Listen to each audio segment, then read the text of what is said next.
हाँ, तो अपन जो है वो एक कल अपन ने कहा था कि भाई आईआरआर और एमआईआरआर जो है उसके अंदर जो अपन डिफरेंस जो है उसके बारे में बात कर रहे थे कि आईआरआर में क्या था। तो आईआरआर के अंदर जैसे कैलकुलेटर है आपके पास, तो एक आईआरआर कैलकुलेट भी कर लीजिए।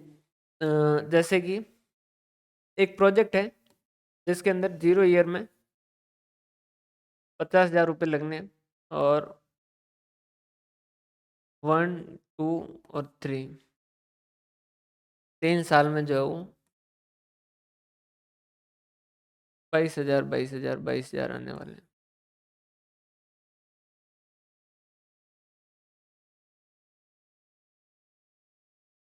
आपसे पूछा गया है कि कैलकुलेट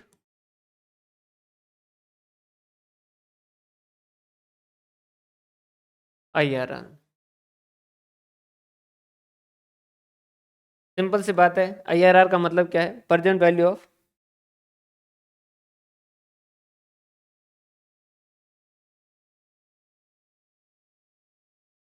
हाँ, अब संदीप सर को लग रहा है को क्या ज्वाइन करने के बाद में आदमी फंस जाता है। मैंने संदीप सर को देख रखा था, इस वजह से मैंने नहीं किया। और संदीप सर उस वक्त पता था नहीं, संदीप सर ने ज्वाइन कर लिया। अब संदीप सर को लगता है कि यार ज्वाइन नहीं करते तो ज़्यादा ठीक था, क्योंकि अपने यहाँ की सोसाइटी जो एक बार वो सरकारी नौकरी का जो वो ज़्यादा ही फोबिया रहता है, तो वो चाह के भी छोड़ नहीं सकते, घर वाले जो वो मानेंगे नहीं, तो वो दिक्कत तो हो जाती है।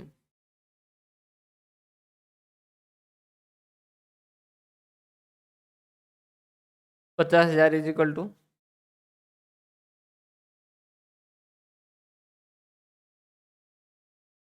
1 + r⁻1।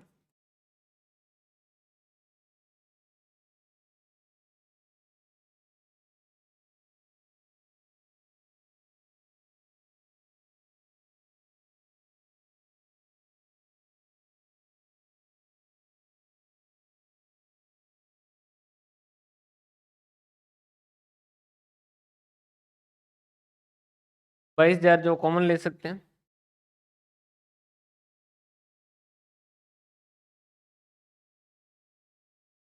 1/1 + r⁻1 plus 1/1 + r⁻2 1/1 + r⁻3। नहीं, ये वो है अकाउंटिंग ऑफिसर इलेक्ट्रिसिटी बोर्ड के अंदर। दिए थे, घूमने गए हुए थे, उसके बाद में जस्ट आए थे, शायद हम 1 तारीख को या ऐसा कुछ आए थे वो। 1 को आए थे और 4 को एग्जाम था, ऐसा कुछ था। तो घूम के आए थे हिमाचल से, और 4 को दिया एग्जाम, और उन्होंने उसमें टॉप भी कर लिया था। पढ़ा अच्छे से, पढ़ के रखो और शॉर्ट नोट्स बना के रखो, तो जॉब बहुत छोटी चीज़ है, आराम से मिल जाएगी। आप जब चाहोगे तब मिल जाएगी। 50,000 22,000, तो इसके हिसाब से जो वो करना है।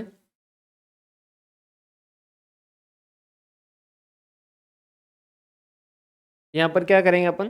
ट्रायल एंड एरर से जो वो करेंगे। जैसे 10,000 10% से करें तो 1.1, 1, 2, 3, 2.48 इंटू 22,000। 10% से जो है वो आ रहा है, इसकी प्रेजेंट वैल्यू बन रही है 54,710 रुपये। 10% से नहीं तो 12% से ट्राई करेंगे। कैसे कर रहे हैं? Trial and error. इसका आईआरआर कैलकुलेट करने का तरीका क्या है? ट्रायल एंड एरर, तुक्के लगाएंगे और जो सही बैठेगा वो करेंगे। फिर जो है अप्रोक्सीमेट रेट निकल जाएगी, तो फिर अपन इंटरपोलेशन का फॉर्मूला लगाएंगे। अब इंटरपोलेशन क्या होता है स्टेट्स में भी पढ़ेंगे अपन, और यहाँ भी अभी एक बार देख लेते हैं। 1, 2, 3, ये हो गया GT इंटू 22,000, ये आ रहा 52,840। तो अपन 14% से ट्राई कर लेते हैं। 1.14, 1, 2, 3 GT। इससे भी अभी ज़्यादा पड़ रहा है, 51,075। तो अपन 15% से कर लेते हैं। 1.15, 2, 50,230। एग्जैक्ट रेट कैलकुलेट करनी हो आप 15% से आ जाता है। और अगर जैसे कई बार वैसे ये आपके काम नहीं आएगा, लेकिन क्योंकि इतना पढ़ ही रहे हैं तो अपन इंटरपोलेशन जो है वो भी यहाँ समझ लेते हैं। इंटरपोलेशन जो है वो क्या होगा, किस तरीके से बनता है फॉर्मूला। जैसे 16% से जो है वो कितना बनता है 1.16 के हिसाब से 1 2 3 तो 22,000 ये बन रहा है 49409। समझिएगा इंटरपोलेशन होता है क्या, आप स्टेट्स में भी देखोगे इंटरपोलेशन क्या होता है। इंटरपोलेशन मतलब कोई बीच की वैल्यू कैलकुलेट करना, और एक्सट्रापोलेशन मतलब कि जो है उससे बाहर की वैल्यू कैलकुलेट करना। अपने को वैल्यू कितनी करवानी है 50,000 करवानी। 15% पे कितनी आ रही है 50,230 रुपये, और 16% पे कितनी आ रही है 49,403। मतलब कि रेट जो है वो इनके बीच में कोई रेट है जो क्या करेगी आपको ये वैल्यू देगी। तो हम कैसे कैलकुलेट करेंगे इसके बीच की क्या वैल्यू रेट होगी। तो अपने को पता है कि रेट के अंदर क्या होता है 1% का इंक्रीज हो रहा है, तो इस साइड जो वो कितना होता है 50,230 से वैल्यू कितनी कम हो गई 50,230 माइनस 49,409, तो कितना हो गया 821। जबकि अपने को वैल्यू में चेंज लाना कितना था, देखो 1% वैल्यू जो वो क्या किया आपने चेंज की, तो उसके बदले में वैल्यू अमाउंट में कितना चेंज हो गया 821। जबकि आपको 50,230 से 50,000 पे पहुंचना था, मतलब कि आपको वैल्यू में चेंज लाना कितना था सिर्फ 230 रुपये का।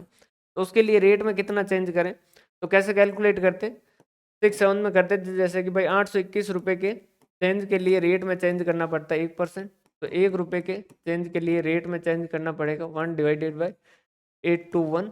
और इस वजह से 230 रुपये के चेंज के लिए अपने को करना पड़ेगा 1/821 इंटू 230 रुपये,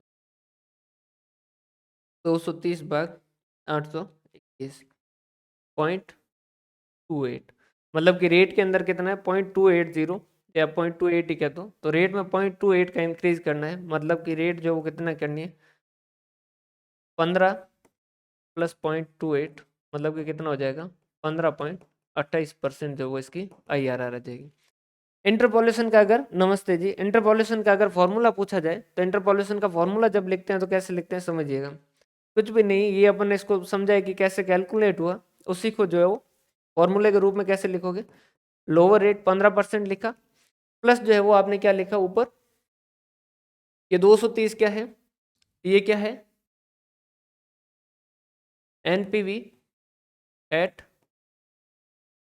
lower rate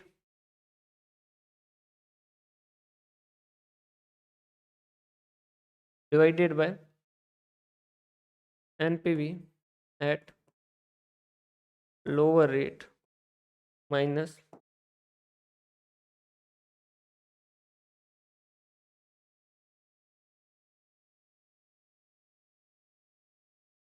NPV at higher rate into rate difference. समझिएगा कैसे फॉर्मूला बनाए, बस वही है जो अपन ने सीधा कैलकुलेट किया, उसको ये कैसे करेंगे।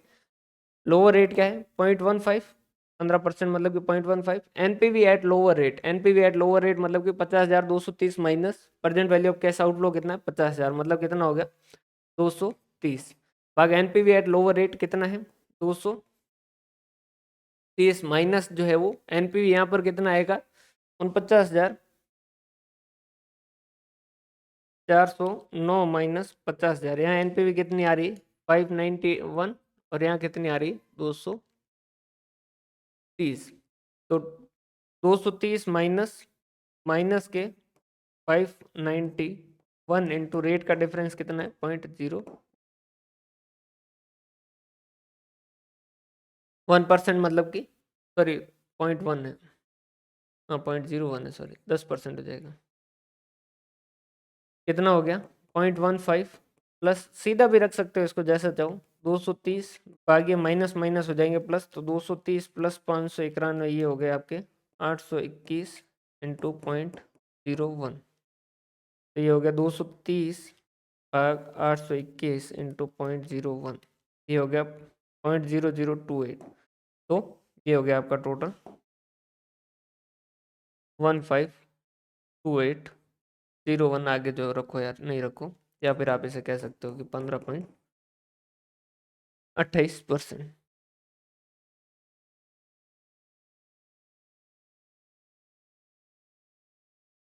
हाँ, एक्चुअली इंटरपोलेशन तभी लगेगा। इंटरपोलेशन का मतलब क्या होता है, जैसे इंटरपोलेशन यूज कहाँ होता है, जैसे कि आपको पॉपुलेशन दे रखी है अपने को, 2001 के अंदर पॉपुलेशन ये है, 2011 के अंदर पॉपुलेशन ये है, 2021 के अंदर पॉपुलेशन ये है, और अपने को कैलकुलेट करना है 2015 की पॉपुलेशन। क्लियर है? तो ये इंटरपोलेशन का मतलब है जो है वो क्या है, बीच की वैल्यू, यहाँ की वैल्यू जो है वो, ये वैल्यू अगर दे रखी है और ये वैल्यू दे रखी है और ये वैल्यू अगर कैलकुलेट करनी है तो अपन इंटरपोलेशन लगाएंगे। अगर यहीं पर इन दोनों के बाहर की जैसे 2025 की वैल्यू कैलकुलेट करनी होती तो हम एक्स्ट्रापोलेशन लगाते, कोई फर्क नहीं पड़ता, उसी तरीके से करते जो है। हाँ, 15.24 या 15 पॉइंट ऐसा ही कुछ आएगा।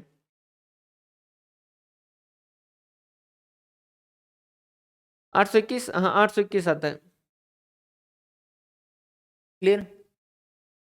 हाँ, 12% 15% जो है वो लेके कर सकते हो, वो कुछ भी नहीं है, सेम ये का यही कॉन्सेप्ट है। इंटरपोलेशन और एक्स्ट्रापोलेशन में कोई कॉन्सेप्ट में फर्क नहीं है, सेम ही कॉन्सेप्ट है, बस उसके हिसाब से ये जो कैलकुलेट होता है।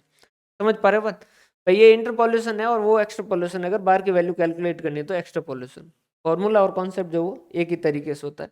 तो इस तरीके से जो हम क्या करते हैं, IRR कैलकुलेट करते हैं। एक बार वापस देख लीजिए शुरुआत से, हम क्या कह रहे थे कि भाई अपने को क्या करनी है, एनपीवी जो है वो जीरो करनी है, नेट प्रेजेंट वैल्यू क्या करनी है, जीरो करनी है। मतलब IRR का मतलब क्या है, present value of cash inflow present value of cash outflow के बराबर हो जाए। अगर 15% से कर रहे थे तो एनपीवी प्लस में आ रही थी 230। अगर एनपीवी को कम करना है तो रेट क्या करनी पड़ेगी, बढ़ानी पड़ेगी। तो 16% से किया तो ये माइनस के 521 आ गए। ठीक है?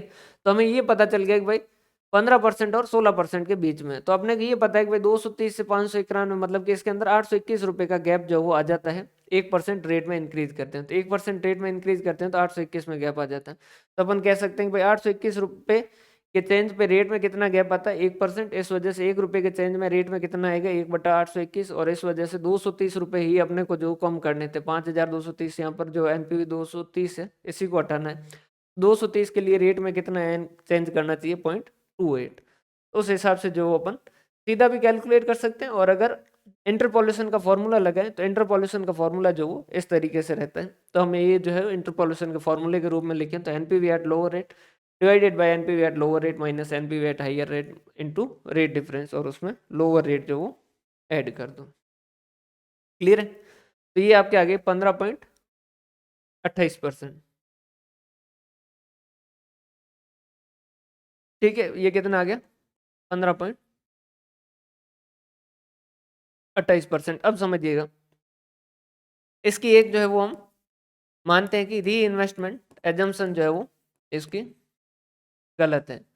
हमने कहा ये री इन्वेस्टमेंट एजम्पशन कैसे, तो उन्होंने कहा देखो ये जो है वो जैसे 0 1 2 और 3, ये 50,000 लगे, ये 22,000 पहले साल में मिले, 22,000 जो वो दूसरे साल में मिले, और 22,000 जो वो तीसरे साल में मिले। इनको ये मानता है कि पहले साल जो है उसको IRR के हिसाब से जो है वो री इन्वेस्ट किया जा सकता है। 15 में ऐड क्यों किए, देखो 15% तो लेना ही पड़ेगा। 15% के लिए तो एनपीवी जो है वो 15% तक के लिए जो वो 15,230 आ रही है। तो ये रेट जो है वो 15 से ज्यादा होगी, समझिएगा। 15% के लिए तो 50,230 है, इससे ज्यादा है। इससे कितनी ज्यादा है वो हमने पता किया कि भाई 0.28 जो वो ज्यादा है। तो 15 से कितनी ज्यादा है, 0.28।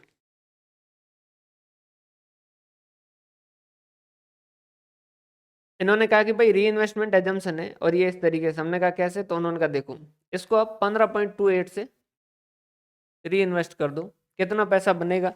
हमने कहा 22,000 है तो 1.1528 इंटू 22,000,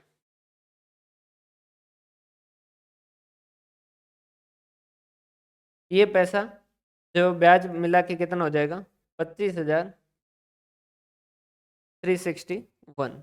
और ये जो है कितना हो जाएगा, ये वाला हो जाएगा 29,236 रुपये। ये तो क्योंकि तीसरे साल के अंत में है, तो ये तीसरे साल के अंत का जो है वो 22,000 का 22,000 ही है। तो टोटल सारा पैसा जो वो कितना बनता है देखो, तो टोटल पैसा जो वो बनता है आपका प्लस 22,000, ये 76 7598। इन्होंने कहा कि 76598 की आप क्या करो, प्रेजेंट वैल्यू कैलकुलेट करो और उसको आज की वैल्यू पे लेके आओ 15.28 से, तो ये आपके 50,000 आएंगे। हमने कहा हम नहीं मानते, उन्होंने कहा मानना पड़ेगा। 1.158 के हिसाब से आप करो 76598, 1 2 और 3, तो ये 49,998, 50,000 के बराबर आता है। तो ये क्या है, इसके री इन्वेस्टमेंट एजम्पशन है। ये मानता है कि आईआरआर जो वो ये मानता है कि भाई इसके बीच में प्रोजेक्ट के ड्यूरेशन के अंदर जो इंटरिम कैश फ्लो रिसीव होंगे ना, वो हम जो है वो आईआरआर पे री इन्वेस्ट कर सकते हैं, जबकि एक्चुअल में ऐसा है नहीं। समझ पा रहे हो बात? भाई एक साल आपको ऐसा कोई प्रोजेक्ट मिल गया, लेकिन हर साल आपको जो ऐसा प्रोजेक्ट मिले ये ऐसा कोई जरूरी है नहीं। तो इस केस के अंदर हम क्या करते हैं, इसको हटाने के लिए हम क्या करते हैं, हम जो है वो MIRR जो वो लेके आते हैं। MIRR जो वो कब क्यों लेके आते हैं, तो ये देखिए, ये जैसे 22,000 है पहले साल का, दूसरे साल का और तीसरे साल का, ये 22,000 है। तो ये पूछता है कि आप बताओ कितना परसेंट रिटर्न मिलेगा। तो हमने कहा नॉर्मल है कि भाई 10% मार्केट के अंदर रेट चल रहा है, 10% रिटर्न आ जाएगा। तो इन्होंने कहा कि आप इसको 10% से आगे भेजिए, 1.10 की पावर 2 और 1.10 की पावर 1, और ये यहाँ पर भेज दीजिए। कितना हो जाता है, हमने कहा देखो ये तो 22,000 का 22,000 रहेगा, और ये जो है 1.1 के हिसाब से इंटू,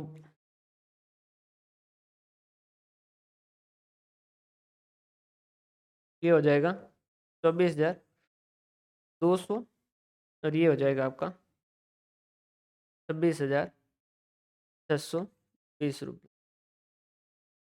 ये आपका टोटल पैसा हो गया है 72,820।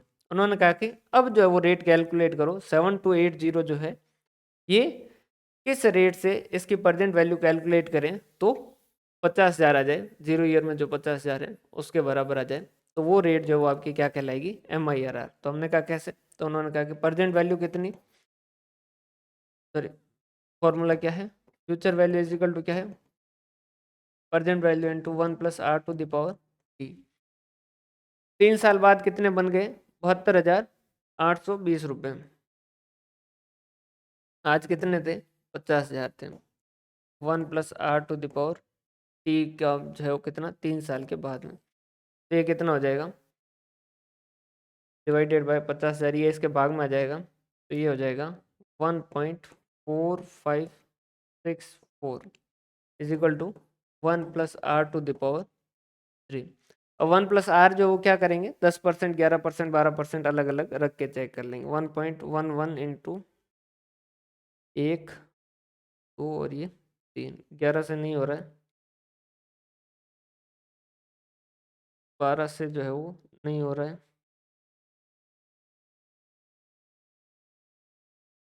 13 से जो है वो हो रहा है लगभग, 13 और 14 से जो ज़्यादा ज़्यादा, तो ये अप्रोक्सीमेटली 13.2 या ऐसा कुछ आएगा। तो ये रेट जो है वो क्या हो जाएगी, लगभग 13% आ जाएगी। तो ये जो है वो किसका कॉन्सेप्ट है, MIRR का। समझ पा रहे हो बात?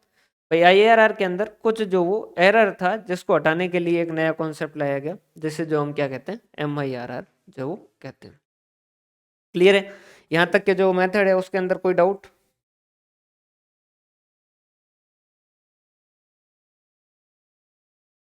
अब इसके बाद में दो इसके स्पेशल केसेस आते हैं जिसके अंदर जो अपने को कैपिटल बजटिंग कैसे करते हैं उसके बारे में बात करनी है।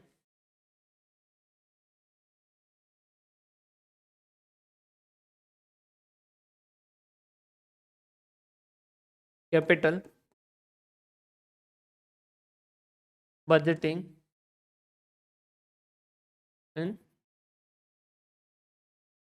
Capital rationing. मतलब ऐसी सिचुएशन आ गई कि आपके पास प्रोजेक्ट जो है वो तो जो है पड़े हैं जिसके अंदर आप इन्वेस्ट करो तो आपको फायदा हो जाएगा, और आप NPV पॉजिटिव है तो जितने भी NPV पॉजिटिव है वो सारे के सारे सेलेक्ट करने चाहिए। लेकिन कुछ ऐसी सिचुएशन बन गई है जिस वजह से आपके पास पैसा जो कम पड़ गया है, तो आप सारे प्रोजेक्ट इन्वेस्ट नहीं कर पाओगे। तो उस केस के अंदर कौन से प्रोजेक्ट में इन्वेस्ट करना चाहिए। भाई जैसे मेरे पास 3 प्रोजेक्ट है या 4 प्रोजेक्ट है, चारों की एनपीवी पॉजिटिव है, तो मुझे करना तो चारों चाहिए, लेकिन मेरे पास पैसा जो इतना है नहीं, तो उस केस में मैं कैसे करूं, तो उसे कहते हैं capital budgeting under capital rationing कि भाई मेरे पास पूरा पैसा या फंड जो मेरे पास पूरा अवेलेबल नहीं है, मैं कैसे करूं। तो उस केस के अंदर हम देखेंगे कि जो आपके प्रोजेक्ट है वो डिविजिबल है या प्रोजेक्ट जो है वो इनडिविजिबल है। हमने पूछा ये क्या है, प्रोजेक्ट डिविजिबल और प्रोजेक्ट इनडिविजिबल। तो हम्म तो हमने पूछा कि भाई ये प्रोजेक्ट डिविजिबल या इनडिविजिबल कैसे, तो उन्होंने क्या कि क्या ऐसा है प्रोजेक्ट के अंदर आप चाहे जितना इन्वेस्ट करें, जैसे कंपनी के शेयर है तो आप चाहे तो 20% इन्वेस्ट करें, 40% करें, 50% करें, 60% करें, 70% करें, चाहे जैसा। यह प्रोजेक्ट ऐसा है जिसमें या तो पूरा बिजनेस आप करो या बिजनेस नहीं करो, मतलब कि या तो इन्वेस्टमेंट 100% है या फिर मत कीजिए, इस तरीके का। हमने कहा कि प्रोजेक्ट डिविजिबल है तो उस केस के अंदर क्या, तो उन्होंने कहा देखो जैसे आपके पास प्रोजेक्ट है अलग अलग, project A, project B, project C और प्रोजेक्ट डी, ये प्रोजेक्ट है और इनके अंदर इन्वेस्टमेंट की रिक्वायरमेंट इस तरीके से। पहले प्रोजेक्ट के अंदर आपको इन्वेस्टमेंट चाहिए 40,000, दूसरे के अंदर चाहिए मान लीजिए 60,000, तीसरे के अंदर चाहिए 50,000, चौथे के अंदर चाहिए 30,000। अगर ये प्रोजेक्ट करते हो तो इसकी एनपीवी जो है वो बनती है मान लीजिए 15,000, इसकी बनती है मान लीजिए 23,000, इसकी एनपीवी बनती है 22,000 और इसकी एनपीवी बनती है मान लीजिए 12,000। तो अब कौन से करें, तो प्रोजेक्ट डिविजिबल है तो उस केस के अंदर आप क्या करो, सबसे पहले तो आप ये पता करो कि 1 रुपए पे कितना कमा रहे हैं। तो ये 40,000 पे क्या कर रहे हैं, 15,000 कमा रहे हैं, तो क्या कर दो एनपीवी पर रुपीज कि भाई 40,000 पे 15,000 रुपये कमा रहे हैं, मतलब 1 रुपए पे कितना कमा के दे रहे हैं, 15,000 डिवाइडेड बाय 40,000।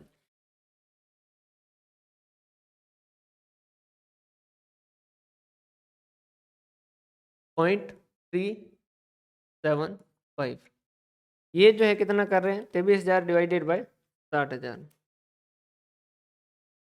0.3833। उसके बाद में ये कितना कमा के दे रहे हैं, 22,000 डिवाइडेड बाय 50,000, 0.44। और ये कितना कमा के दे रहे हैं, 12,000 डिवाइडेड बाय 30,000, कितना 0.40। हमने कहा ठीक है किया। इसके बाद में इन्होंने कहा कि इसके बाद में आप रैंक दे दो। हमने कहा कैसे, कि सबसे ज़्यादा पैसा कौन कमा के दे रहा है, 1 रुपए पे सबसे ज़्यादा एनपीवी कौन अर्न कर रहा है। हमने कहा कि ये वाला फर्स्ट नंबर पे, सेकंड पे ये वाला, सेकंड पे ये वाला, थर्ड पे और ये वाला फोर्थ पे। उन्होंने कहा ठीक है, पैसा लेके निकलो, आपके पास कितना पैसा है। हमने कहा कि हमारे पास टोटल जो फंड अवेलेबल है, पैसा अवेलेबल है, वो है 1,00,000 रुपीज़। उन्होंने कहा ओके चलते हैं, जेब में डाल दो 1,00,000 रुपए। हमने कहा ठीक है। सबसे पहला कौन सा प्रोजेक्ट है, सबसे पहले किसको करना है, सी में इन्वेस्ट करना है। ये लो सी में, कितने पैसे गए सी में आपके, सी प्रोजेक्ट के अंदर 50,000 रुपये आप इन्वेस्ट कर सकते हो। जोली में चेक कर लो कितना पैसा बचा, कि 1,00,000 था, 50,000 तो यहाँ इन्वेस्ट कर दिया, बैलेंस कितना बचा अभी, 50,000 रुपये बचा है। उन्होंने कहा ठीक है आगे चलो। सी के बाद में सेकंड रैंक किसकी है, डी की है। हमने कहा ठीक है, ये लो डी पकड़ो इसको। कितने का इन्वेस्टमेंट कर सकते हैं इसमें, इसमें 30,000 का कर सकते हैं। 50 और 30 80 हो चुके हैं, पैसा कितना बचा है, 20,000 रुपये। क्लियर है, पैसा कितना बचा है, 20,000 रुपये।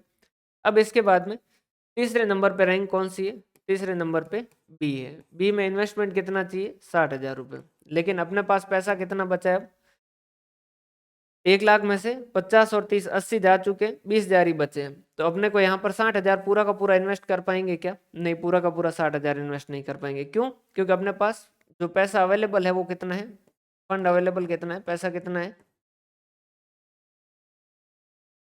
सिर्फ 20,000 ही है, तो हम क्या करेंगे, प्रपोर्शनेटली जो वो कर देंगे कि भाई 60,000 के बदले में 20,000 का इन्वेस्टमेंट कर देंगे। तो हम यहाँ पर कितना इन्वेस्ट कर पाएंगे, 20,000 का इन्वेस्टमेंट कर पाएंगे 60,000 के अगेंस्ट में, डिवाइडेड बाय 60,000, तो कितना कर पाएंगे, ये आ गया आपका 0.33, यही होगा ना, 2 डिवाइड बाय 0.33।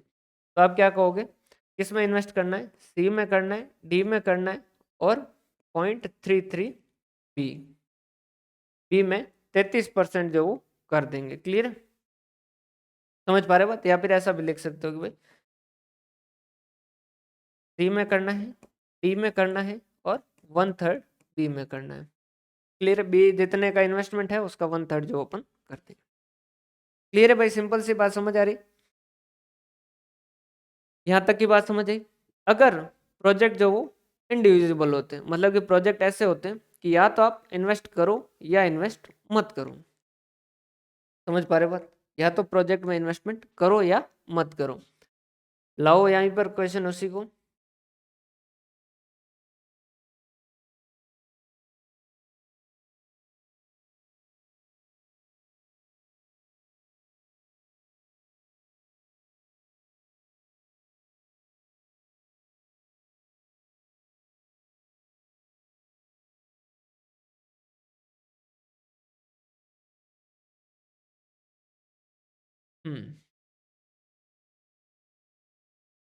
ये लो, ये आ गया आपके प्रोजेक्ट। अब यहाँ पर कैसे करें, क्या हम यहाँ भी ऐसा कर सकते हैं कि कुछ पार्ट में करें, नहीं ऐसा नहीं कर सकते, तो हमें क्या करना पड़ेगा, यहाँ पर सिंपल सा सीधा तरीका, आप क्या करो, कॉम्बिनेशन बनाओ, जो जो कॉम्बिनेशन बन सकते हैं कॉम्बिनेशन बनाओ, और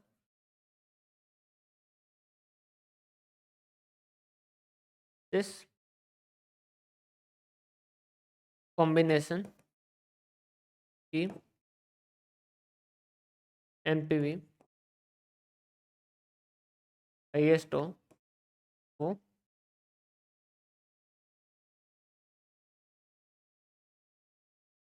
सेलेक्ट करें। क्लियर,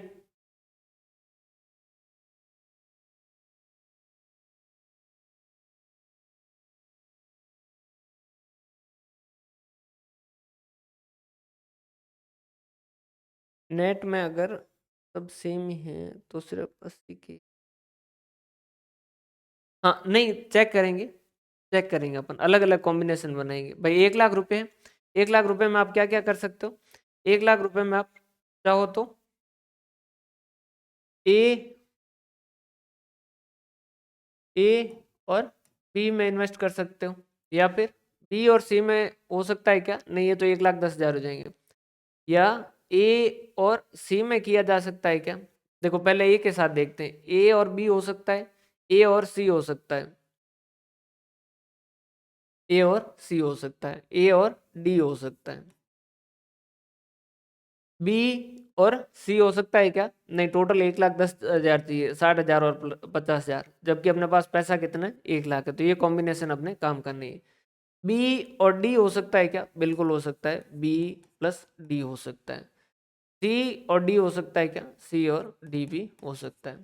सारे कॉम्बिनेशन के एनपीवी का टोटल कर लीजिए। एनपीवी का टोटल कैसे करें, ए प्लस बी करते हैं तो कितना होता है,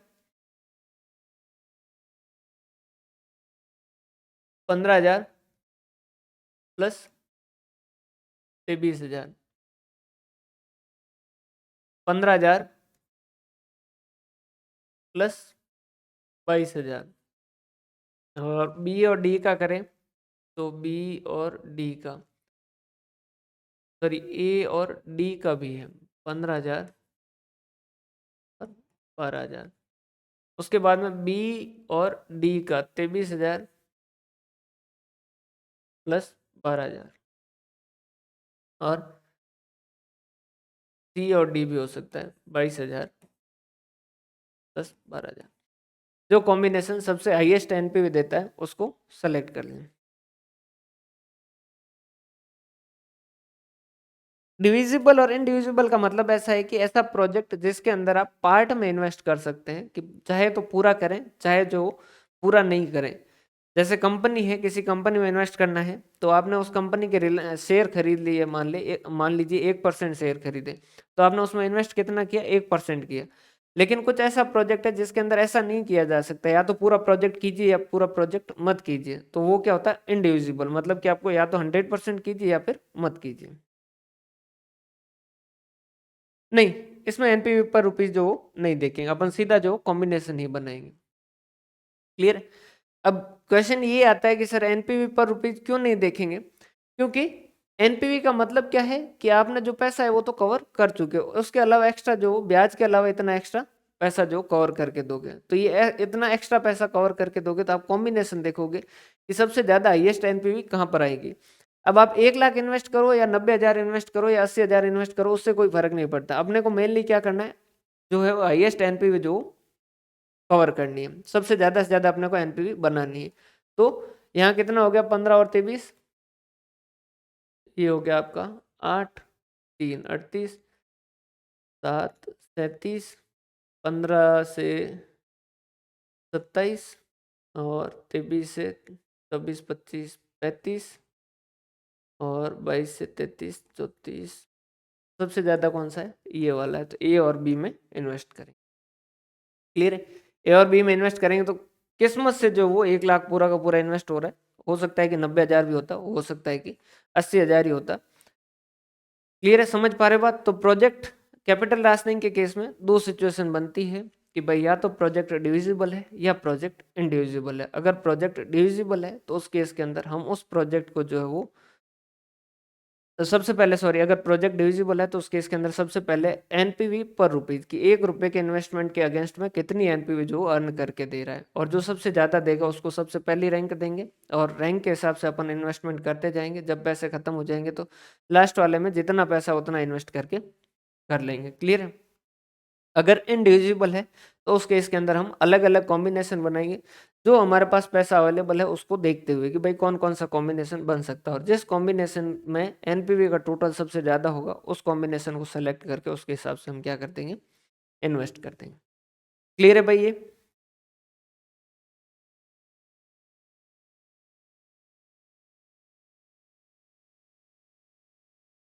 क्लियर है।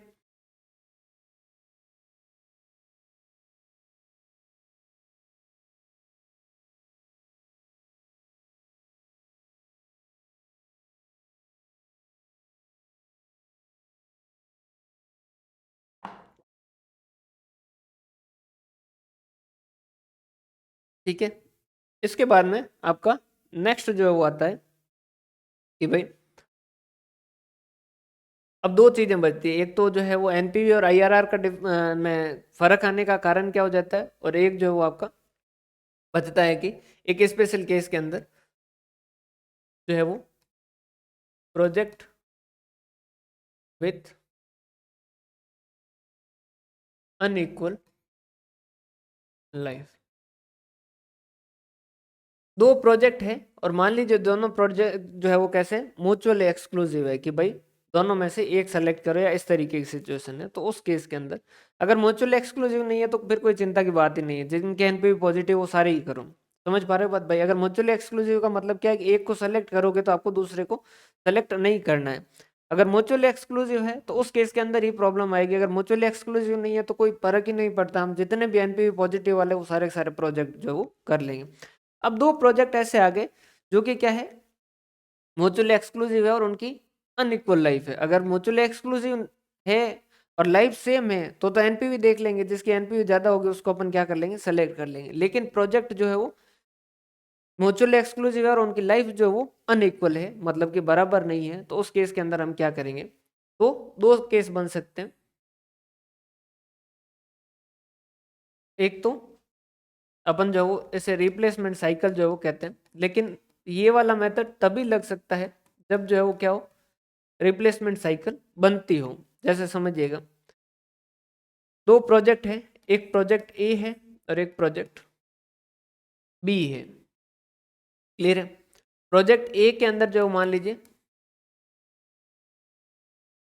इन्वेस्टमेंट जो है वो इसमें ऐसा है कि इसमें 0 1 2 और 3। 4, 5 और 6।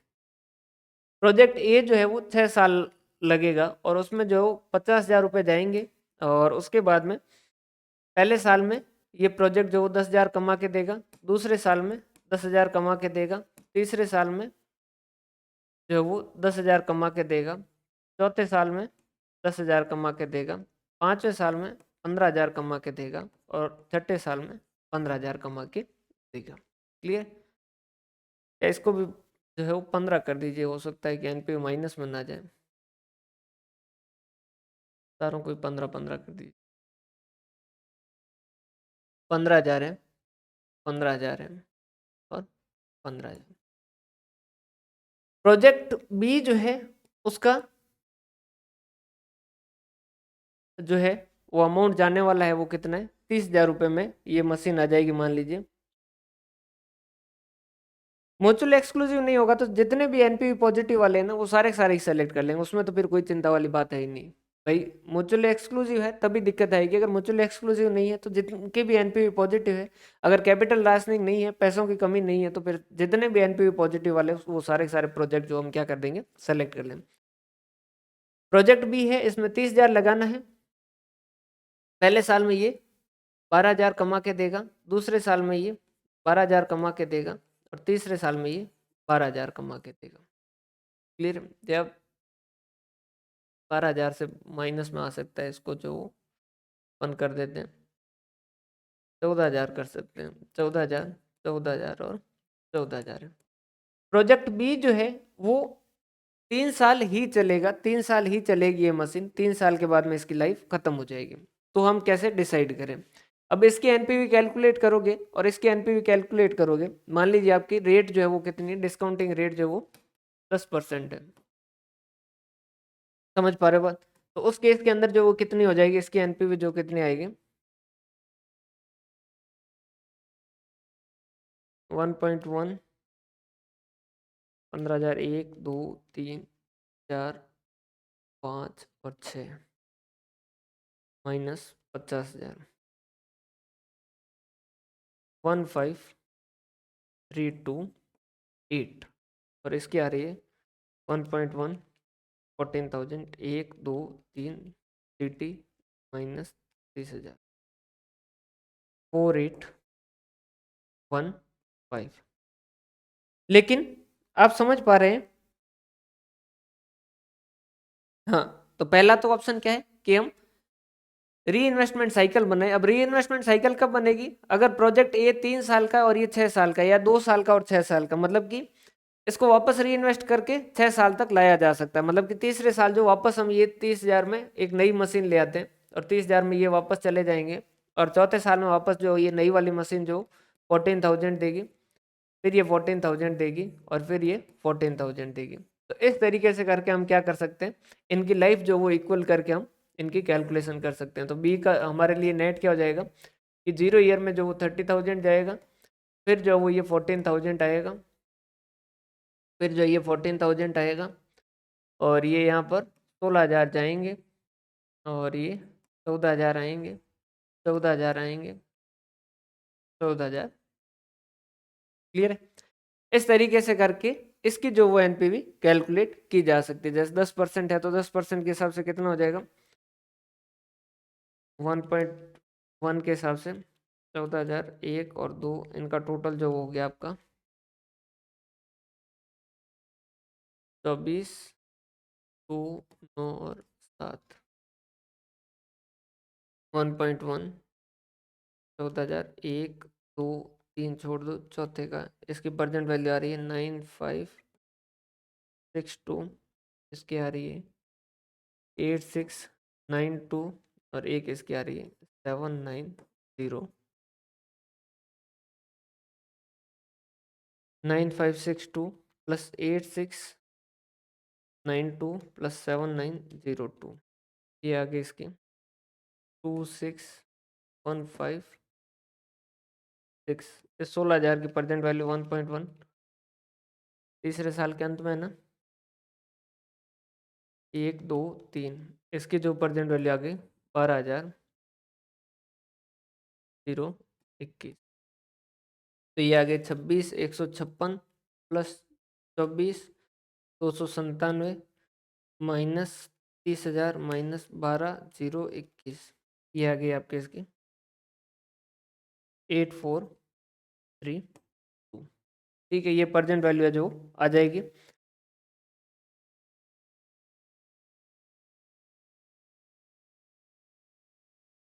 माइनस क्यों किया? ये 14,000 जो इनफ्लो है, और ये देखो ये मशीन जो 3 साल की है, तो पहले साल 14,000 आए, दूसरे साल 14,000 आए, तीसरे साल 14,000 आए।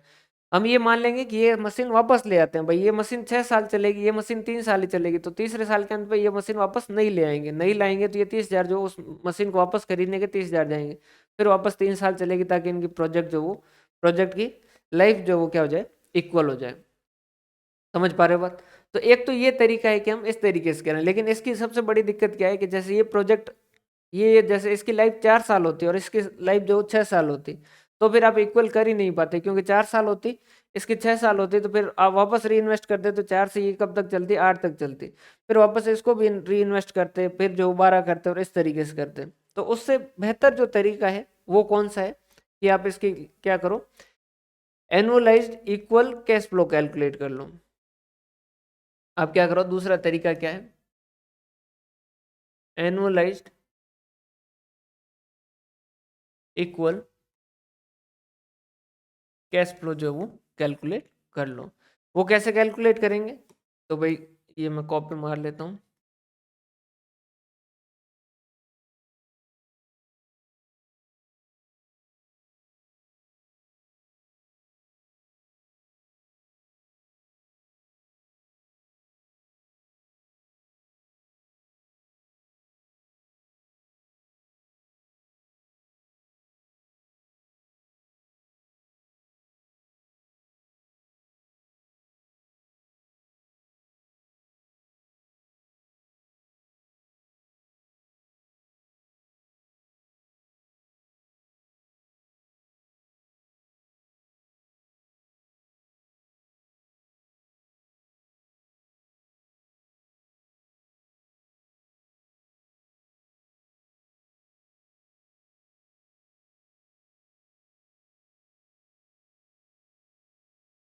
हम्म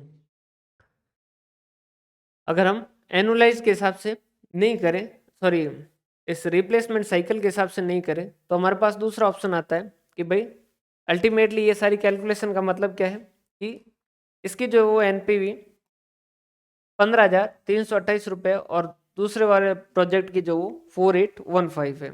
लेकिन लेकिन क्लियर है ना भाई, यहां तक कोई डाउट नहीं है? अब देखो, ये जो प्रोजेक्ट है इसकी लाइफ कितनी है, लाइफ कितनी है, 6 ईयर्स है, और इसकी लाइफ कितनी है, 3 ईयर्स है।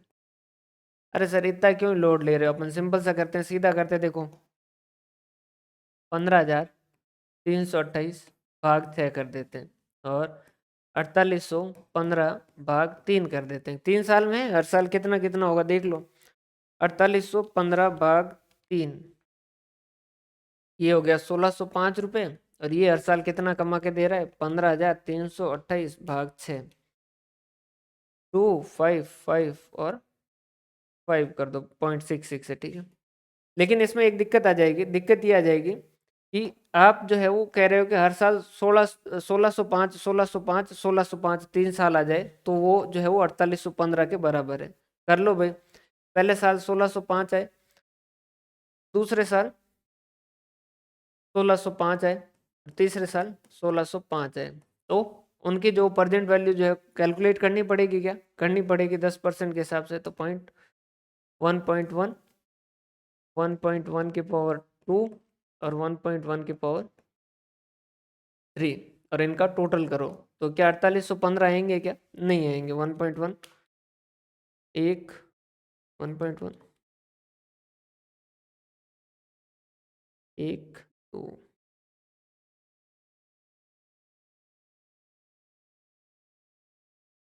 1605 1 2 3 GT 3,991 आ रहे हैं। तो ये प्रेजेंट वैल्यू जो वो इस तरीके से नहीं आएगी। कारण क्या है, सिंपल सा कारण है, सीधी सी बात है कि भाई ये जो है ये क्या है, प्रेजेंट वैल्यू है, तो इस वजह से डिवाइड बाय सीधा 3 नहीं करेंगे, डिवाइड बाय जो सीधा 6 नहीं करेंगे, इसकी जगह क्या करेंगे, प्रेजेंट वैल्यू एन्युटी फैक्टर से भाग देंगे। किससे देंगे, प्रेजेंट वैल्यू एन्युटी फैक्टर से जो वो भाग दिया जाएगा।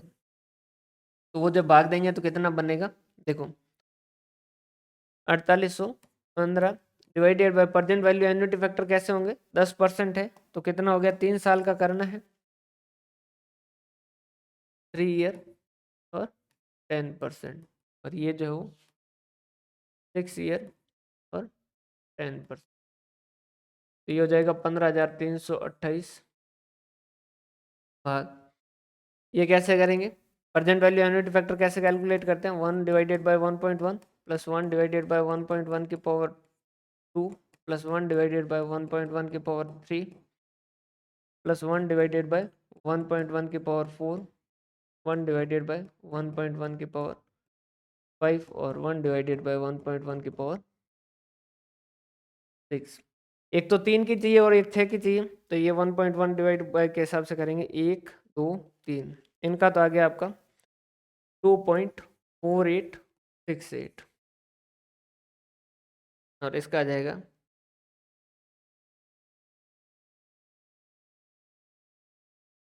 1 2 3 4 5, इसका आ जाएगा 4.355, तो ये हो गया 4815 डिवाइडेड बाय 2.4868, ये हो गया 1936 पॉइंट ऐसा कुछ, और ये आ जाएगा आपका 15,328 डिवाइडेड बाय 4.35,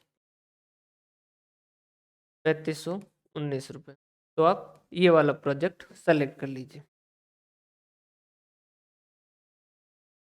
क्लियर है भाई, तो मैंने गलत किया है क्या कैलकुलेशन, 15,328 डिवाइडेड बाय 4.355, हाँ 1936, सही सही। क्लियर है, समझ पा रहे हो बात भाई, समझ आ रही है क्या बात ये। तो ये दो तरीके हैं, इन दोनों तरीकों में से आप कोई भी तरीका जो वो कर सकते हो। उसके बाद में आपके एक कॉन्सेप्ट और बचता है, जो बचता है कि एनपीवी और आईआरआर के अंदर क्या कभी ऐसा भी हो सकता है कि दोनों आपस में लड़ जाए या मिसमैच हो जाए, कि एनपीवी बताए कि भाई ये वाला जो है वो प्रोजेक्ट सेलेक्ट करना चाहिए और आईआरआर जो वो कोई दूसरा बता दें।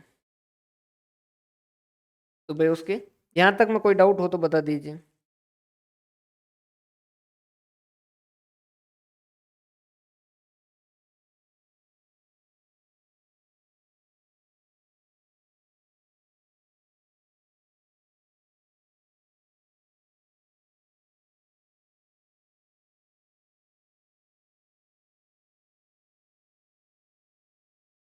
अब जो है एक लास्ट कॉन्सेप्ट बचता है कि इसके बाद में अपने जो हैंड रिटन नोट्स है वो उससे सीधा पढ़ के जो अपन इस चैप्टर को कंप्लीट करेंगे। एनपीवी वर्सेस आईआरआर, सबसे पहला आता है साइज डिस्पैरिटी, कि अगर साइज अलग है तो उस केस के अंदर प्रोजेक्ट की जो एनपीवी और आईआरआर जो वो अलग अलग बता सकता है। जैसे कि एक प्रोजेक्ट है जो 0 ईयर के अंदर 1 लाख जो है वो जाता है और फर्स्ट ईयर पे 1,40,000 जो वो आता है। एक दूसरा प्रोजेक्ट है जो आपका 1,000 रुपये जाता है और उसके बदले में 3,000 रुपये जो वो आता है। तो आप एनपीवी कैलकुलेट करोगे तो एनपीवी कितनी आएगी, मान लीजिए आपकी एनपीवी एट 10% आप कैलकुलेट करते हो, तो ये आ जाएगा 1,40,000 डिवाइडेड बाय 1.1 के हिसाब से ये आ गया 1 2, मतलब 1 लाख लेस करने के बाद एनपीवी सीधी लिख देता हूँ 27,272 रुपये, और इसकी एनपीवी आ जाएगी 3,000 डिवाइडेड बाय 1.1 माइनस 1,700, सॉरी 1,727 रुपये। आईआरआर कैलकुलेट करोगे तो आईआरआर जो है वो यहाँ पर कितनी आएगी, मैंने कैलकुलेट कर रखी है ताकि टाइम वेस्ट नहीं हो जाता। आईआरआर जो है वो यहाँ आ जाएगी आपकी 40% और आपकी यहाँ आ जाएगी 200%। तो आप आईआरआर के हिसाब से प्रोजेक्ट को जो है वो सेलेक्ट करोगे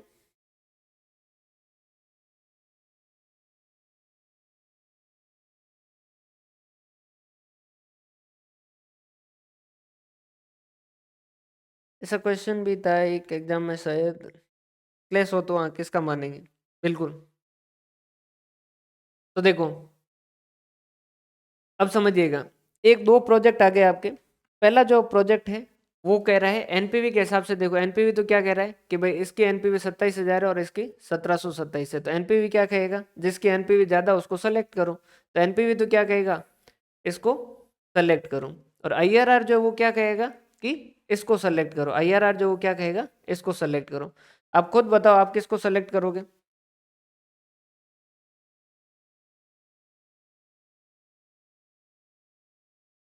आप खुद बताइए कि आप किसको सेलेक्ट करोगे।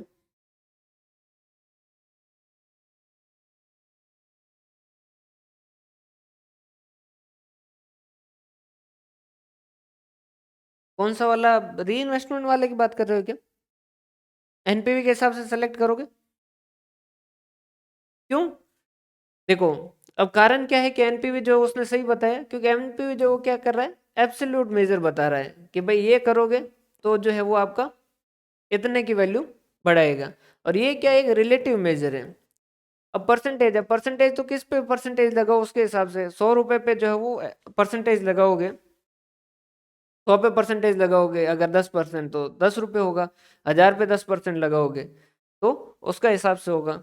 10,000 पे लगाओगे तो उसके हिसाब से होगा। जैसे इनकम होती है वो अपन कई बार आपने सुना होगा कि भाई इनकम जो है वो एक रिलेटिव मेजर है। आपके गली मोहल्लों के लोगों से अगर आपकी इनकम ज्यादा है तो उस केस के अंदर आप पैसे वाले हैं, और अगर आपके गली मोहल्ले के लोगों से आपके पास पैसे कम है तो आप गरीब हैं। क्लियर। क्योंकि वो रिलेटिव देखा जाता है। अब आप जो है सीधा अंबानी से कंपैरिजन करोगे तो उस केस के अंदर जो आप दुखी रहोगे। क्लियर है।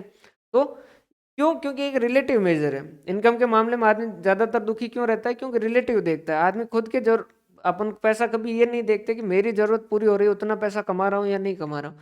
हम हमेशा क्या देखते हैं कि मेरा पड़ोसी कितना कमा रहा है, उस पड़ोसी के कंपैरिजन में मैं कितना कमा रहा हूँ। अगर उस पड़ोसी से कंपैरिजन कर करके अपन देखेंगे तो उस केस के अंदर हमारे डिसीजन जो वो क्या रहेंगे, गलत रहेंगे, क्योंकि वो एक क्या है, रिलेटिव मेजर। लाइट जाती है तो अपन क्या करते हैं, सबसे पहले गली में बाहर निकलते हैं, देखते हैं कि बाकी वालों की लाइट गई है, अगर हाँ लाइट गई है तो उस केस के अंदर।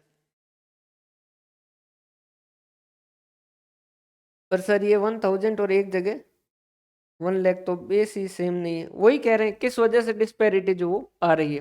देखो भाई, साइज डिस्पैरिटी, एक अगर प्रोजेक्ट जो है उसकी साइज अलग होगी तो उस केस के अंदर एनपीवी और आईआरआर किसी अलग अलग प्रोजेक्ट को सेलेक्ट करवा देंगे। समझ पा रहे हो बात। भाई साइज के हिसाब से ये तो साइज, अगर साइज का इम्पैक्ट आएगा इस पे एनपीवी पे। समझ आ रही बात। और आईआरआर पे जो रिलेटिव मेजर है तो ये साइज के इम्पैक्ट को क्या कर देता है, खत्म कर देता है। भाई परसेंटेज क्या करता है, आपके 1,000 नंबर का टेस्ट हो चाहे 10 नंबर का टेस्ट हो, परसेंटेज कैलकुलेट किया मतलब आपने उसको क्या कर दिया, सबको 100 नंबर का टेस्ट मान लिया। समझ पा रहे हो बात। तो हम कह रहे हैं कि कब जो है वो एनपीवी और आईआरआर अलग अलग बातें कर देते हैं। तो एनपीवी तो जो है वो ये कह दिया कि भाई इस 27,000 के हिसाब से इस प्रोजेक्ट ए को सेलेक्ट करो, और वो ये जो है वो क्या कर देगा, आईआरआर को सेलेक्ट करवा देगा। समझ आ रही है बात भाई। दूसरा जो है वो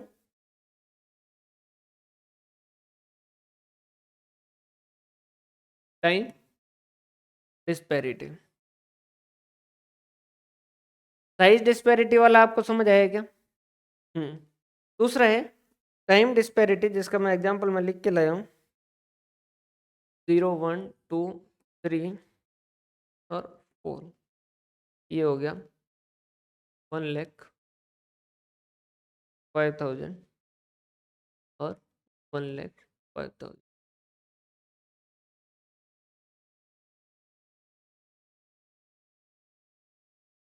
ये जो है ये 60,000,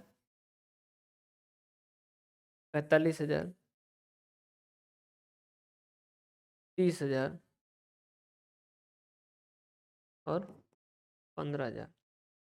ये है 15,000, 30,000, 45,000 और 60,000। आईआरआर अगर कैलकुलेट करोगे तो आईआरआर जो है इसकी आएगी 20% और इसकी आएगी 13%। और एनपीवी अगर कैलकुलेट करोगे तो उसके इसके अंदर ये आएगा 23,970 रुपये, और इसका आएगा 25,455 रुपये। तो अगर आप एनपीवी के हिसाब से देखोगे, स्टेट्स तो अपन कर देंगे। स्टेट्स जो है वो नेक्स्ट मंथ शुरू कर, मतलब मार्च के अंदर, 10 1 मार्च को लगभग शुरू कर देंगे। सोच रहे हैं थोड़ा सा जो है वो समय मिल जाए तो फिर अपन इवनिंग के अंदर ये क्लास चलने देंगे और मॉर्निंग के अंदर स्टेट शुरू कर देंगे। लगभग 15 1 मार्च जो है उसके आसपास शुरू कर देंगे। एनपीवी के हिसाब से देखें तो कौन सा प्रोजेक्ट सेलेक्ट हो रहा है? एनपीवी के हिसाब से देखें तो कौन सा प्रोजेक्ट सेलेक्ट हो रहा है? ये वाला सेलेक्ट हो रहा है। आईआरआर के हिसाब से देखें तो कौन सा वाला सेलेक्ट हो रहा है? ये वाला हो रहा है। अगर आप थोड़ा सा दिमाग लगाएंगे कि ये वाला क्यों सेलेक्ट हो रहा है, तो आपको ये समझ आएगा टाइम डिस्पैरिटी के पीछे एक कारण ये भी रहता है कि इसकी री इन्वेस्टमेंट एजम्पशन। आईआरआर जो है जैसे पहले साल 60,000 मिले, ये क्या मानेगा, ये भी 20% पे री इन्वेस्ट होंगे तो पैसा बहुत ज्यादा बन जाएगी। ये भी 45,000 भी 20% हो जाएंगे, ये 30,000 भी 20% हो जाएंगे। जबकि यहाँ जो है ये 15,000 है, तो 15,000 जो है वो 13% पे, मतलब कि आपकी आईआरआर कम हो जाएगी अपने आप से, क्योंकि आईआरआर के हिसाब से ये री इन्वेस्ट होंगे। तो अगर कैश फ्लो का टाइम जो है वो अलग अलग है तो उस केस के अंदर भी जो है वो,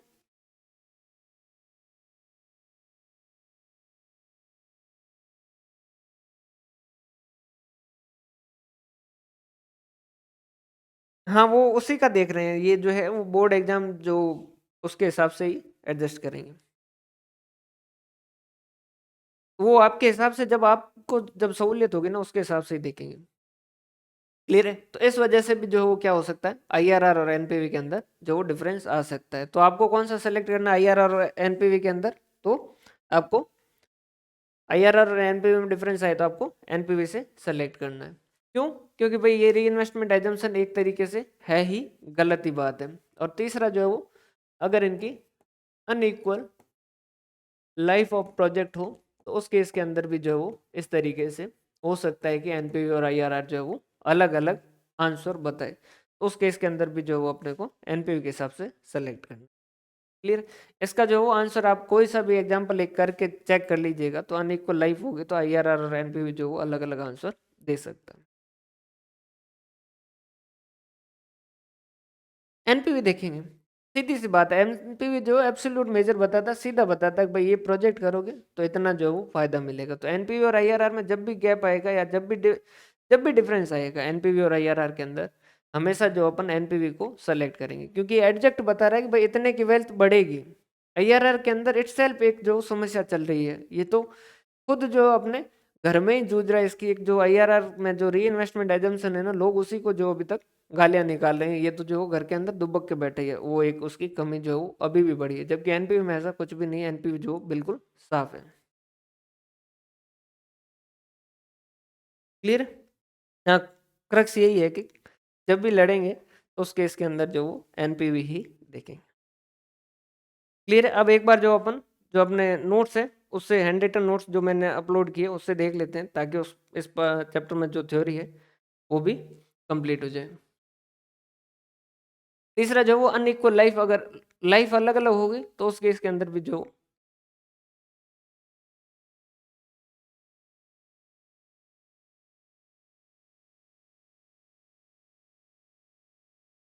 हम्म, तो भाई देखो, इन्वेस्टमेंट डिसीजन, थोड़ा इसको फास्ट ही चलाते हैं, और इसको मैं रिकॉर्ड भी अलग कर देता हूँ ताकि इसको मैं अलग से अपडेट कर दूंगा आपको जब भी रिवीजन करना हो, या रिवीजन क्लास अलग से ले लेंगे, एक बार इसको आराम से ही चलने देते हैं।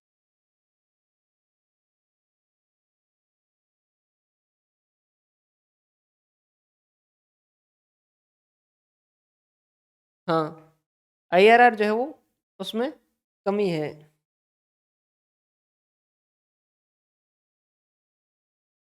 उस पे ऐप पे डाल रखी है, मैं व्हाट्सएप पे भी भेज दूंगा, व्हाट्सएप पे भी शेयर कर दूंगा।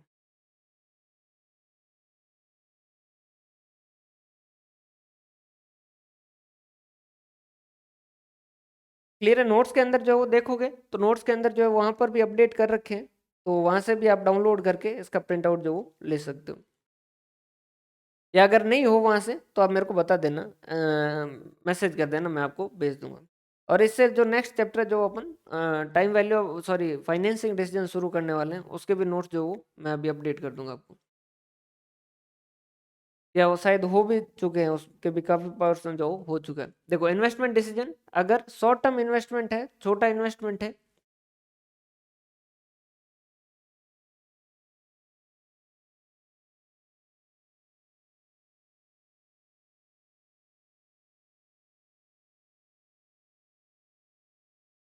देख लीजिएगा या और बता देंगे, आप मैसेज कर दीजिएगा, व्हाट्सएप पे मैसेज कर दीजिएगा, हम बता देंगे। और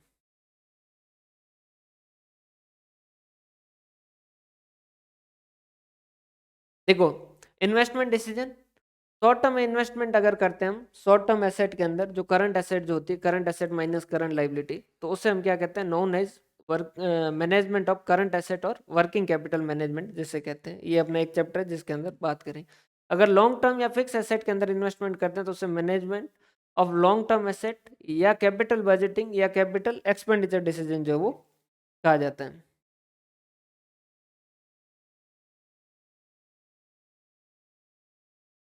क्लियर है भाई? अब शुरू करें, अब यहाँ पर ध्यान दीजिए 2 मिनट, ये एक बार रिवीजन कर लेते हैं। देखो इन्वेस्टमेंट डिसीजन, अगर आप करंट इन्वेस्टमेंट में करंट एसेट के अंदर इन्वेस्ट करते हैं या लॉन्ग टर्म एसेट के अंदर इन्वेस्ट करते हैं, अगर करंट एसेट में इन्वेस्ट करते हैं तो उसे हम कहते हैं मैनेजमेंट ऑफ करंट एसेट या मैनेजमेंट ऑफ वर्किंग कैपिटल। अगर लॉन्ग टर्म में कर रहे हो तो उसे हम कहते हैं management of long term asset या कैपिटल बजटिंग या कैपिटल एक्सपेंडिचर डिसीजन जो वो कहा जाता है। कैपिटल बजटिंग के अंदर हम क्या करते हैं, सबसे पहले आइडेंटिफिकेशन ऑफ इन्वेस्टमेंट कि भाई पैसा कहाँ लगाना है, और फिर उसके बाद में एस्टिमेटिंग एंड इवेल्युएटिंग कि भाई इसमें इन्वेस्ट करेंगे तो कितना पैसा आएगा वगैरह वगैरह। जैसे 3-4 प्रोजेक्ट होंगे तो उसमें से अगर हो सकता है कुछ म्यूचुअल एक्सक्लूसिव वगैरह जो भी है, उसके हिसाब से लास्ट में अपन सेलेक्ट करेंगे, सेलेक्ट करके उसमें इन्वेस्ट कर। कैपिटल बजटिंग इंपॉर्टेंट क्यों है? क्योंकि पहली बात तो सब्सटेंशियल एक्सपेंडिचर है कि भाई बड़ा एक्सपेंडिचर है, लॉन्ग टाइम पीरियड जो वो लगता है। भाई जैसे आपके 10th के बाद में आप कौन सा सब्जेक्ट सेलेक्ट करो, वो एक मेजर डिसीजन था, किससे शादी करो ये एक मेजर डिसीजन है, ये इरिवर्सिबल है। तो ये जब आप करो तो उससे पहले सोच लीजिएगा, समझ लीजिएगा। वैसे वैसे कैपिटल बजटिंग अगर आप लॉन्ग टर्म एसेट के अंदर इन्वेस्ट कर रहे हो तो ये क्यों जरूरी है? क्योंकि पहली बात तो खर्चा बहुत बड़ा है, लॉन्ग टाइम पीरियड लगेगा। जैसे प्रोजेक्ट 5 साल 10 साल 15 साल चलेगा तो उतना टाइम लगेगा, उसके बाद में इरिवर्सिबिलिटी है। और कॉम्प्लेक्स डिसीजन होते हैं, उनकी कैलकुलेशन भी जो कॉम्प्लेक्स रहती है, आप एस्टिमेट करते हो कि भाई इतना पैसा आएगा इतना पैसा आएगा, ये सारी की सारी उसमें कॉम्प्लेक्सिटी डिफिकल्टनेस रहती है। कैपिटल बजटिंग में प्रोसेस में क्या होता है, सिंपल सा है कि भाई सबसे पहले प्लान करते हैं, identification of potential investment opportunity, कहाँ कहाँ पैसा लगाया जा सकता है। फिर हर एक जो भी इन्वेस्टमेंट है उसको इवेल्युएट करते हैं कि भाई कितना पैसा बनता है वगैरह वगैरह। उसके बाद में अपन उसको सेलेक्ट कर लेते हैं, सेलेक्ट करने के बाद उस प्रोजेक्ट को लगा देते हैं, शुरू कर देते हैं, और उसके बाद में हर साल जो उस पर कंट्रोल रखते हैं, फीडबैक रिपोर्ट की भाई हाँ जो हमने सोचा है क्या उसके हिसाब से हो रहा है या नहीं हो रहा, और फिर रिव्यू। ये नॉर्मल चीजें। Types of capital budgeting decision on the basis of firms existence और on the basis of decision situation, ये थोड़ा समझ लीजिएगा। कितने तरीके के कैपिटल बजटिंग के डिसीजन हो सकते हैं? एक तो रिप्लेसमेंट एंड मॉडर्नाइजेशन डिसीजन, मतलब कि हमारे यही बिजनेस को हम उसमें कोई असेट को या तो रिप्लेस कर रहे हैं, या फिर जैसे ये जो फर्नीचर या ऑफिस बन रखा है इसको हम मॉडर्न कर रहे हैं, इसके अंदर लाइटिंग वगैरह कुछ अलग कर रहे हैं, इस तरीके का कर रहे हैं। मशीनें कुछ जो है वो और नई टेक्नोलॉजी की मशीनें वगैरह लेके आ रहे हैं, तो इस तरीके का हो सकता है। या एक्सपांशन डिसीजन कि भाई आज तक जैसे हम राजस्थान राजस्थान में डील कर रहे थे, अब से जो हरियाणा में भी डील करेंगे, तो ये जो है कैसा हो गया, एक्सपांशन का डिसीजन हो गया। या डाइवर्सिफिकेशन डिसीजन, डाइवर्सिफिकेशन वर्ड जो एक्चुअली किसके लिए होता है, रिस्क के लिए यूज होता है कि भाई जैसे आप एक ही इंडस्ट्री में रहोगे तो उस केस के अंदर आपकी रिस्क जो वो बढ़ जाती है, तो उसको आप कम करने के लिए आप क्या करते हो, डाइवर्सिफाई करते हो। समझ पा रहे हो बात भाई? जैसे कई लोग जो वो क्या करते हैं, जैसे कि एक में एग्जाम देने के बजाय वो 2 एग्जाम या 3 एग्जाम की तैयारी करते हैं, ताकि क्या हो, डाइवर्सिफाई हो जाए कि भाई एक एग्जाम के भरोसे रहे और फिर वो एग्जाम जो आगे खिसक जाए, ऐसा कुछ हो जाए। तो उस केस के अंदर जो डाइवर्सिफिकेशन का उसे कहते हैं हम डाइवर्सिफिकेशन, कि भाई एक इन्वेस्टमेंट के बजाय 2-3 अलग अलग इंडस्ट्री में चले।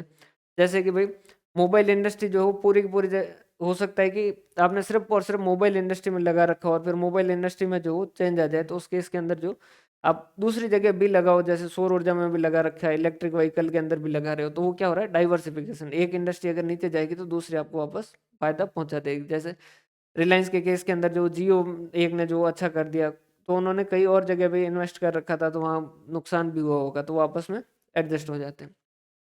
ये तो है फर्म के एग्जिस्टेंस के हिसाब से। और डिसीजन सिचुएशन के हिसाब से म्यूचुअली एक्सक्लूसिव, मतलब कि ऐसे डिसीजन जिसमें से दो में से आपको एक सेलेक्ट करना है। एक को सेलेक्ट करोगे तो दूसरे को आपको क्या करना पड़ेगा, रिजेक्ट करना पड़ेगा। या फिर हो सकता है कि एक्सेप्ट और रिजेक्ट डिसीजन, बिल्कुल सीधा सीधा डिसीजन लेना है कि या तो इस प्रोजेक्ट को करो या मत करो। या कंटीजेंट डिसीजन, ऐसे डिसीजन जो किसी सिचुएशन पे या किसी के होने पे डिपेंड करते हैं, भाई अगर ये हो गया तो उस केस के अंदर हमें इसमें इन्वेस्ट करना पड़ेगा। ये जो है इस तरीके का जो भी होगा उसे हम क्या कहेंगे, कंटीजेंट डिसीजन कहेंगे। ये थोड़ा थोड़ा इनके बारे में दे रखा है। रिप्लेसमेंट और modernisation decision aim to improve operating efficiency and reduce cost, कि भाई पुरानी मशीनें सही नहीं चल रही है, काम नहीं कर रही तो उस केस के अंदर, या हमारी कॉस्ट ज़्यादा लगा रही तो उस केस के अंदर इनको कॉस्ट रिडक्शन डिसीजन भी कहा जाता है। एक्सपांसन डिसीजन या diversification both are called revenue expansion decision. हम एक्सपांसन कर रहे हैं या हमारे प्रोजेक्ट जो है, हम जिस इंडस्ट्री में काम कर रहे हैं तो उसके अलावा एक्स्ट्रा कोई और इंडस्ट्री में भी जा रहे हैं, तो इनको हम क्या कहते हैं, एक्सपांसन डिसीजन भी इनको कहा जाता है इन दोनों को।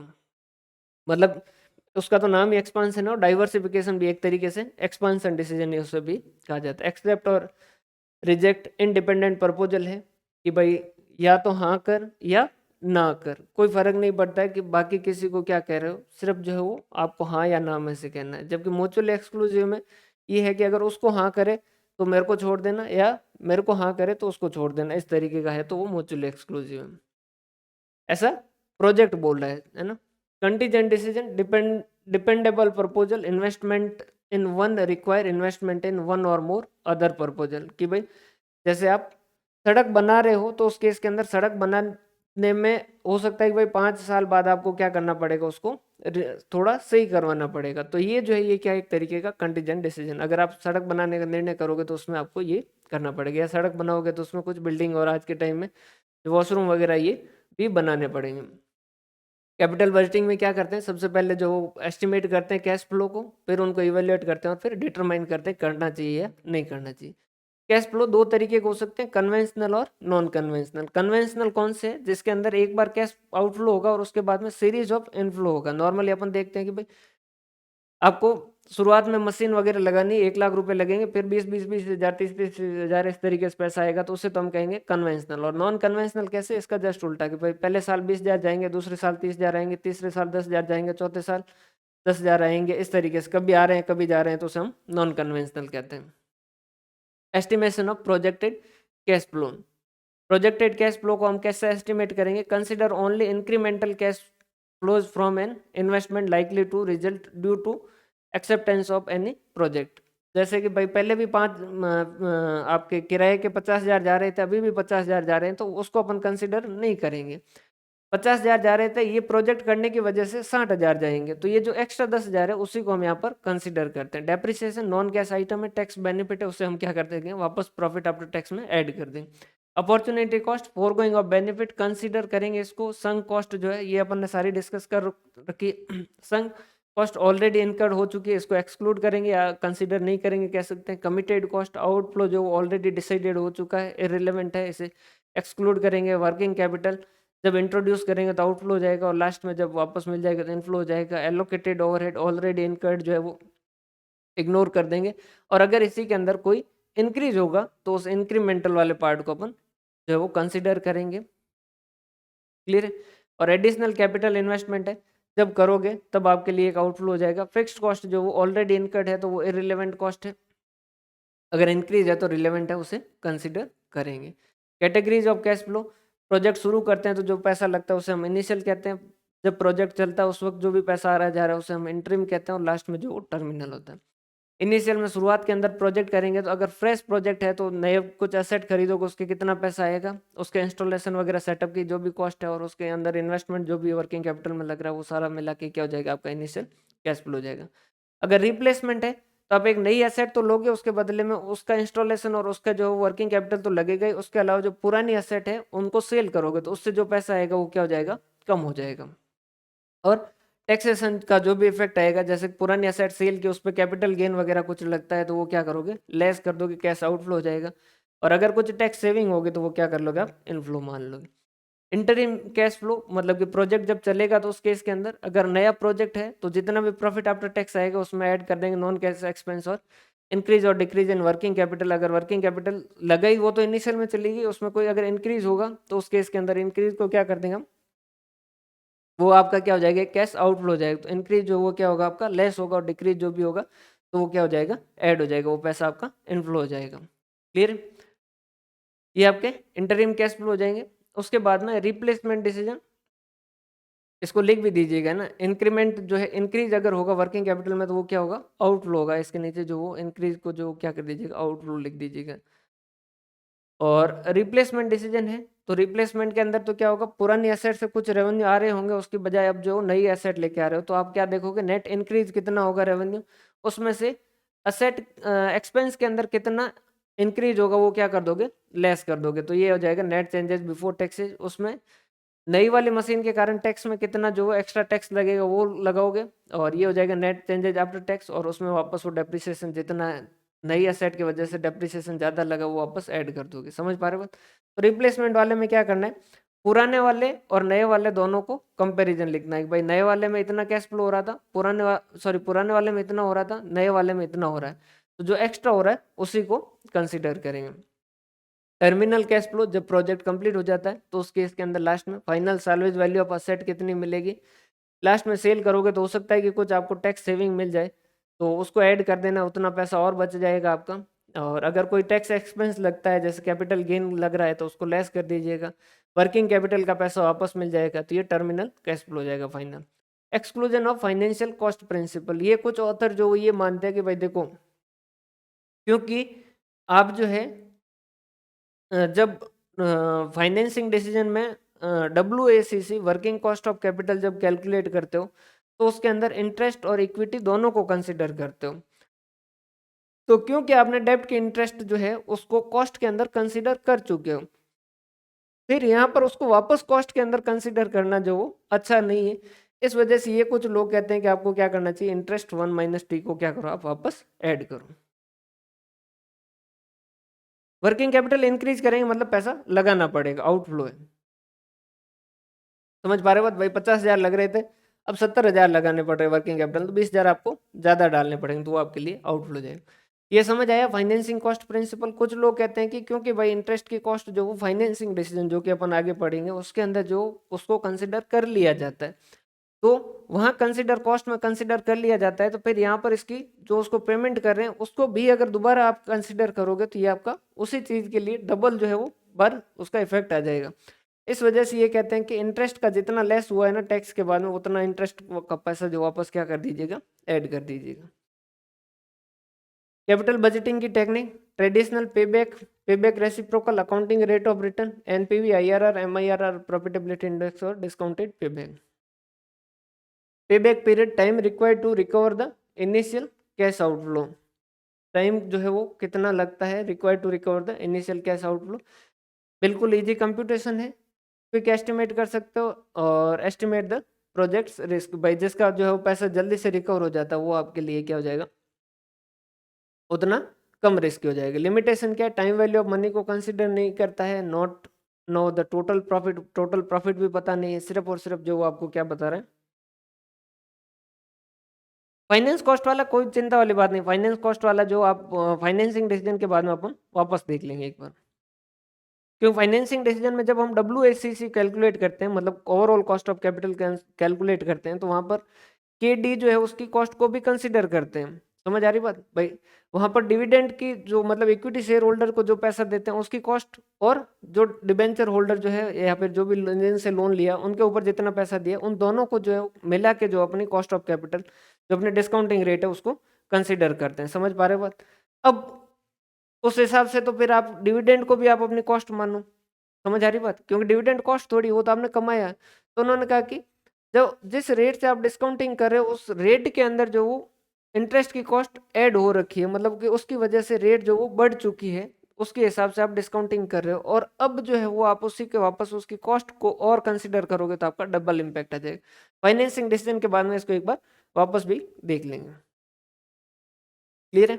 पे back reciprocal, close approximation to IRR है, और outflow every year divided by initial investment हो जाएगा। अकाउंटिंग क्लियर है? Accounting rate of return ARR, average annual profit after tax divided by average investment over the life of project. Average investment कैसे calculate करेंगे, sorry, average investment कैसे calculate करेंगे? Net working capital salvage value और 1/2 initial outflow other than working capital less salvage value, मतलब कि initial investment जो भी है वो उसमें से साल्वेज वैल्यू को लेस करके उसका 1/2 करना। सारा जो अपन देख चुके हैं अपन एक एक का concept. Discounting technique, determine of discounting rate, opportunity rate of return by same class of risk. भाई इसी प्रोजेक्ट के अंदर जिस प्रोजेक्ट में इन्वेस्ट कर रहे हैं, ऐसा कैसा अगर और कोई प्रोजेक्ट होता है और उसमें इन्वेस्ट करते हैं तो उससे कितना एक्सपेक्टेशन हम रखते हैं उसको रख सकते हैं, या फिर हम क्या कर सकते हैं WACC को यूज कर सकते हैं या अपॉर्चुनिटी रेट ऑफ रिटर्न को यूज कर सकते हैं। ये WACC क्या है जो हम फाइनेंसिंग डिसीजन में डिस्कस करेंगे। पहला net present value technique method, present value of cash inflow divided by present value of cash outflow. अगर एनपीवी पॉजिटिव है तो आप कर लो और नहीं तो मत करो। एब्सोल्यूट मेजर है, 0 से ज़्यादा है सेलेक्ट करो, 0 से कम है रिजेक्ट करो, और 0 है तो आप इनडिफरेंस से कोई फर्क नहीं पड़ता। IRR क्या है? Rate by which present value of cash inflow बराबर हो जाए present value of cash outflow. Rate जो वो अपन ट्रायल एंड एरर से करेंगे और उसके हिसाब से बीच में इंटरपोलेशन का फॉर्मूला भी लग सकता है, ये इंटरपोलेशन का फॉर्मूला। अगर आपकी IRR required rate of return से ज़्यादा है तो उस केस के अंदर जो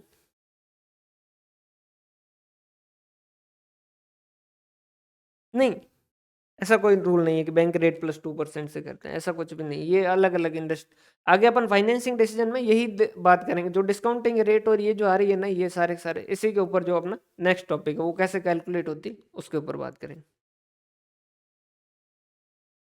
वो जो आप बता रहे हो ना ये 2%, वो लिबोर +2% और वो अलग चीज है। IRR जो है, अगर आपकी रिक्वायर्ड जैसे मुझे 10% चाहिए और मेरे को 12% कमा के दे रहा है, मैं सेलेक्ट करूंगा। और ये 10% रिक्वायर्ड रेट नहीं दे रखी है तो WACC से मतलब कि मेरी जो पैसा मैं लेके आया उस पर कितनी कॉस्ट लग रही है या डिस्काउंटिंग रेट क्या है उसके उससे कंपैरिजन करूंगा। मतलब मेरी जो मुझे जितना चाहिए उससे ज़्यादा दे रहा है अगर, तो मैं सेलेक्ट कर लूंगा। अगर उसके बराबर दे रहा है तो इनडिफरेंस, और अगर उससे कम दे रहा है तो फिर मैं उसे रिजेक्ट कर दूंगा। रिलेटिव मेजर है, can create problem in mutual exclusive project due to relative measure. जब म्यूचुअल एक्सक्लूसिव प्रोजेक्ट होते हैं तो उस केस के अंदर आपने देखा था कि भाई एनपीवी और आईआरआर में से एनपीवी और आईआरआर जो अलग अलग आंसर दे सकते हैं, और इसके बेचारे को क्रिटिसाइज किया जाता है इसकी री इन्वेस्टमेंट एजम्पशन की वजह से। एनपीवी और आईआरआर में क्यों गैप आ सकता है?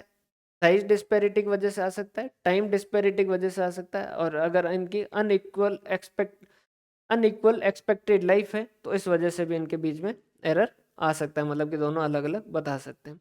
री इन्वेस्टमेंट एजम्पशन, एनपीवी क्या मानता है कि ये जो पैसा हमें हर साल मिलेगा वो डिस्काउंटिंग रेट पे जो री इन्वेस्ट होता है, और आईआरआर जो मानता है कि आईआरआर पे ही री इन्वेस्ट होता है। इसी वजह से लोग कहते हैं कि भाई ऐसा कोई जरूरी नहीं है कि आपको इस साल प्रोजेक्ट मिला ऐसा हर साल आपको मिल जाए।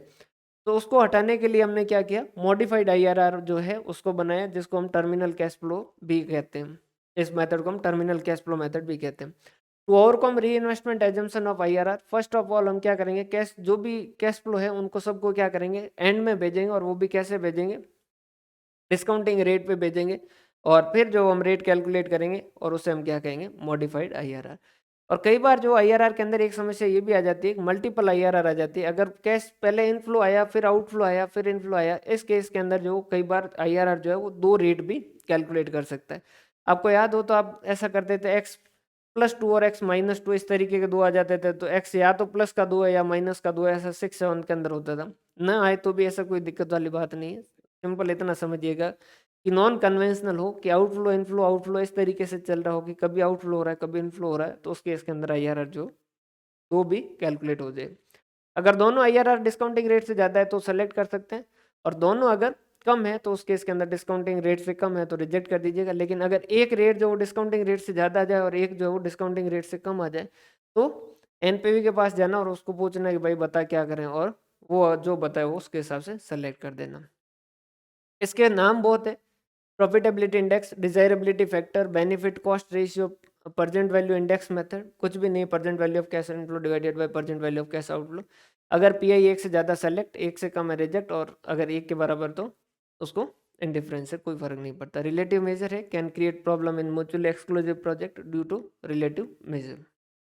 रिलेटिव मेजर है इस वजह से ये भी एक तरीके से एरर क्रिएट कर सकता है। Discounted pay back period, discounted pay back period क्या है, same as pay back only difference is we use discounted cash flow. Payback technique is especially useful when the value of money is turbulent. Turbulent का मतलब क्या है? Change होने वाले, उपद्रवी कहते हैं अपन जिसको।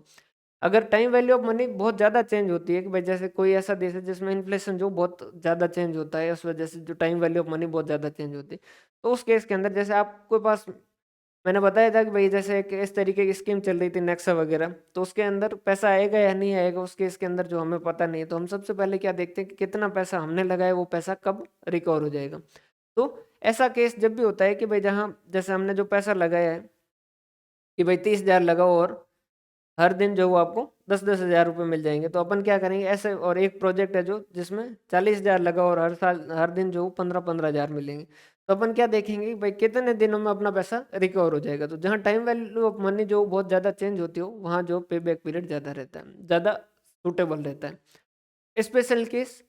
और सूटेबल रहने के कारण ये भी है कि भाई मनी की वैल्यू चेंज होती है, तो इन फ्यूचर जो भी पैसा मिलेगा वो उसकी वैल्यू कुछ भी हो सकती है, तो उससे अच्छा है कि अपना पैसा जल्दी से जल्दी रिकवर हो जाए, वो प्रोजेक्ट अपने लिए सेफ है। Capital budgeting under capital rationing अगर इंडिपेंडेंट और डिविजिबल है, अगर उसको बांट सकते हैं, तो NPV rupees per rupees investment calculate करेंगे, रैंक देंगे और रैंक के हिसाब से सेलेक्ट करेंगे, जितना पैसा है उतना जो है वो इन्वेस्ट कर देंगे। अगर इंडिपेंडेंट और इंडिविजिबल है, ये इंडिविजिबल कर दीजिएगा, यहाँ पर जो है वो इसको इंडिपेंडेंट है और ये जो है इसको इंडिविजिबल कर दीजिए।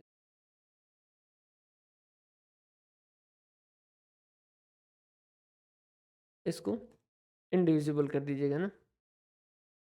कॉम्बिनेशन बनाएंगे और जो कॉम्बिनेशन सबसे ज़्यादा बनाएगा उसको, जो कॉम्बिनेशन सबसे बेहतर रहेगा उसे हम क्या कर देंगे, सेलेक्ट कर देंगे। प्रोजेक्ट विद अनइक्वल लाइफ है, तो रिटेनिंग एन ओल्ड मशीन और रिप्लेस विथ न्यू वन या म्यूचुअली एक्सक्लूसिव है।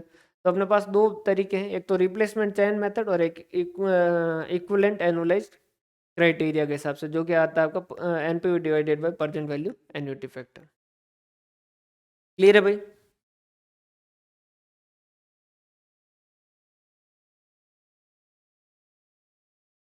क्लियर है? इस चैप्टर में अब आपके जो भी डाउट है वो बता दीजिए। और आपके जो है वो दो क्वेश्चन जो पूछे गए थे,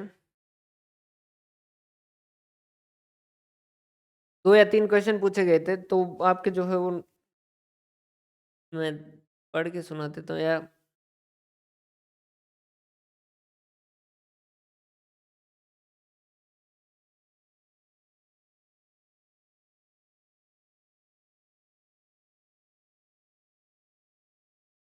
इसके 2 क्वेश्चन जो है वो आपके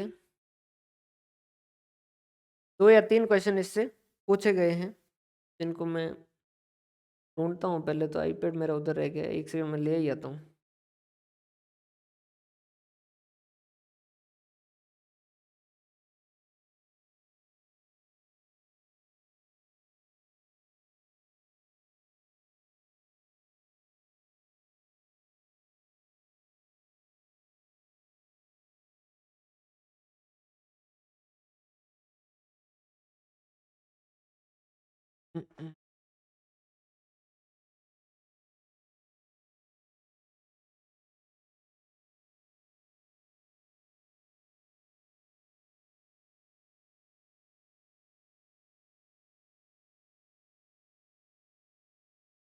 ये एफएम कि भाई आज मैं करके कल सुबह डाल देता हूँ कौन कौन से चैप्टर से क्वेश्चन जो है वो है।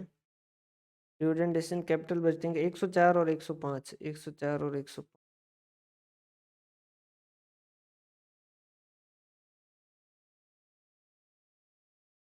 104 नंबर का क्वेश्चन है, which of the following is not true regarding capital budgeting decision.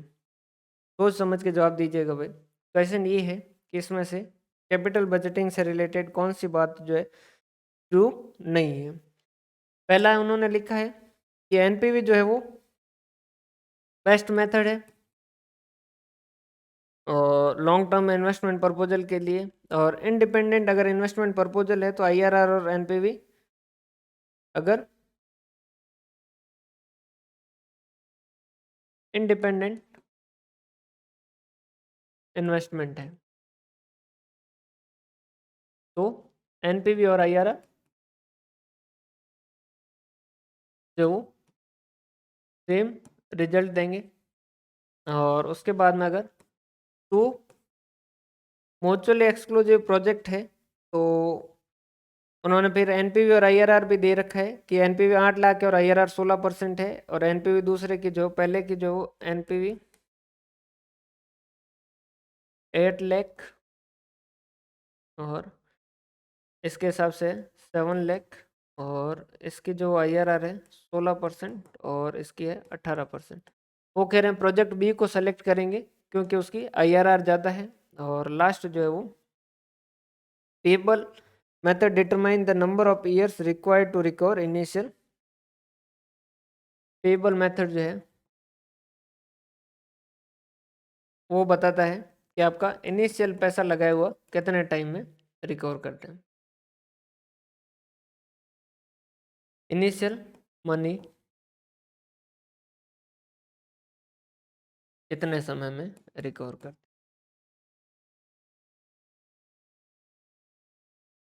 इसमें से बताओ गलत कौन सा है अभी?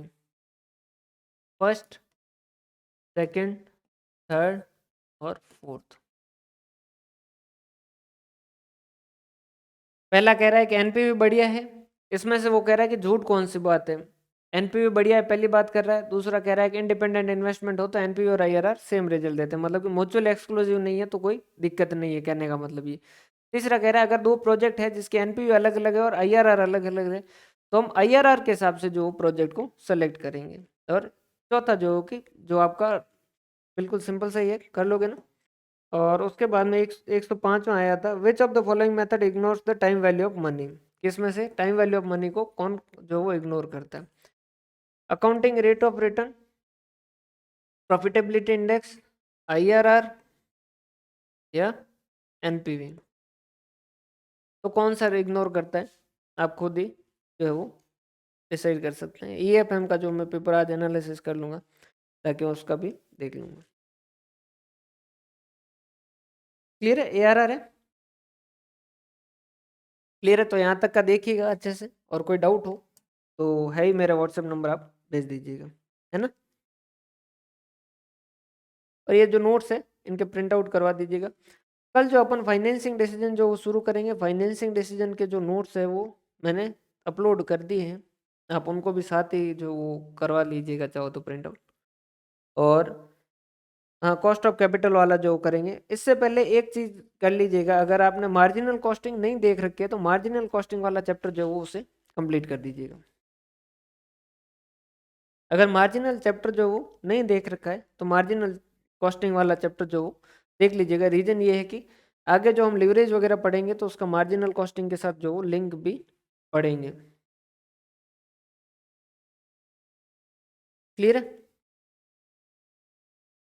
तो भाई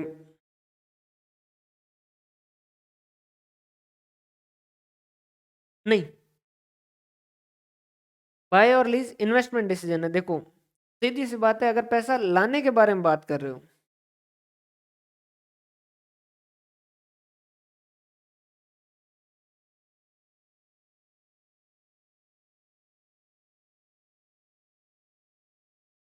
हाँ, कॉस्ट ऑफ कैपिटल वाला करेंगे।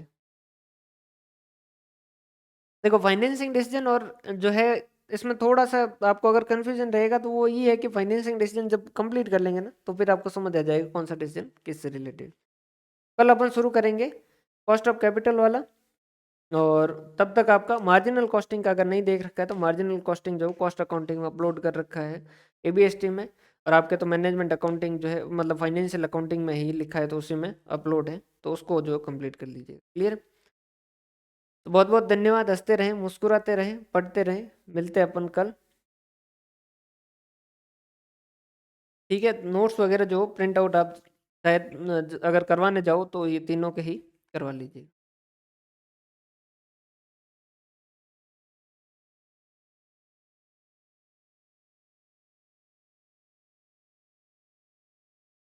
एक को आईआरआर और आईआरआर में प्रॉब्लम है।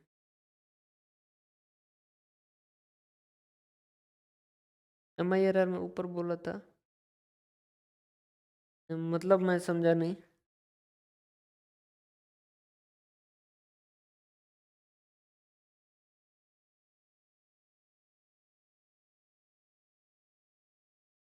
अच्छा, आपको आईआरआर और एमआईआरआर के अंदर डिफरेंस कंफ्यूजन है?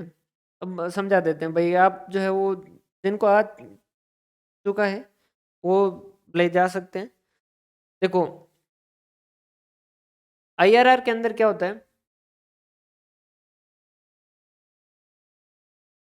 आईआरआर जब हम कैलकुलेट करते हैं ना, तो उस केस के अंदर जैसे एक प्रोजेक्ट है जिसमें 50,000 रुपये गए हैं और 3 साल में 22,000,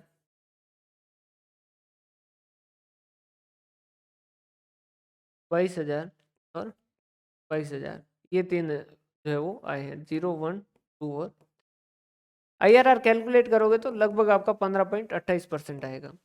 आईआरआर में क्या होता था,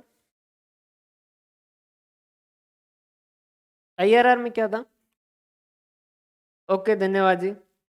आईआरआर में क्या होता है कि हम आईआरआर कैलकुलेट करते हैं, तो आईआरआर की एक बेसिक एजम्पशन होती है कि ये जो पैसा जो पहले साल मिलता है उसको जो आईआरआर है जो आपकी जैसे 15.28 आई है, कि इस 15.28 पे हम री इन्वेस्ट कर सकते हैं। जैसे 22,000 जो है इसको हम 15.28 की रेट से जो री इन्वेस्ट किया जा सकता है, तो इंटू 1.158 से री इन्वेस्ट किया जा सकता है। पहले साल के अंत में है तो 2 बार गुणा करोगे तो तीसरे साल के अंत में हो जाएगा। तो ये जो पहले पहले साल के अंत में पैसा मिलेगा उसको जो प्रोजेक्ट की आईआरआर है उस पर वापस री इन्वेस्ट किया जा सकता है।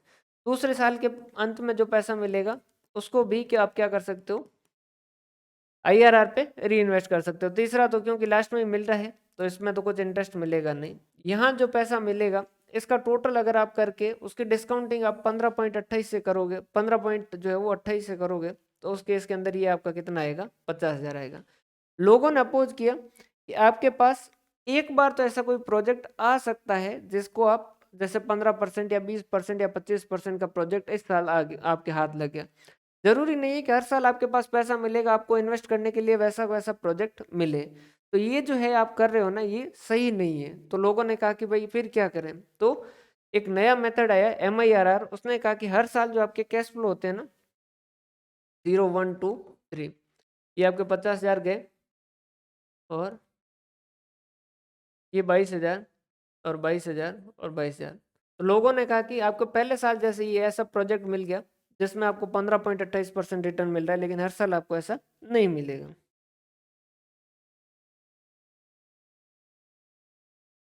पहले साल के अंत में देखो, ये अपन डिवाइड नहीं कर रहे हैं, मतलब इसकी प्रेजेंट वैल्यू नहीं कैलकुलेट कर रहे हैं, इसकी जो दिक्कत है ना वो बता रहे हैं।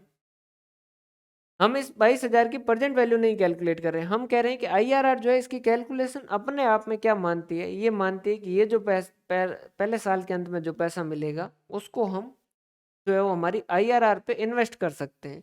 और ये रेट इसकी कैलकुलेशन अपने आप में जो ये 15.28 है ना, ये अपने आप में इसी तरीके से होती है। ये सब इसको प्रूव करने के लिए देख रहे हैं कि भाई ऐसा मानते हैं तो क्या ऐसा है कि नहीं है, मतलब ये लोग कह रहे हैं कि भाई ये ऐसा मान रही है, ये सही है कि नहीं है। तो अब चेक करने के लिए अपन क्या कर रहे हैं कि भाई ये जो 22,000 पहले साल के अंत में जो मिले इसको 15.28 से अपन क्या करेंगे, गुणा करके देख लेंगे कि भाई 15.28% के हिसाब से इन्वेस्ट करके देखेंगे, यहाँ जितना पैसा बनता है उसको वापस अगर डिस्काउंटिंग करोगे 15.28 से तो 50,000 आ जाएंगे।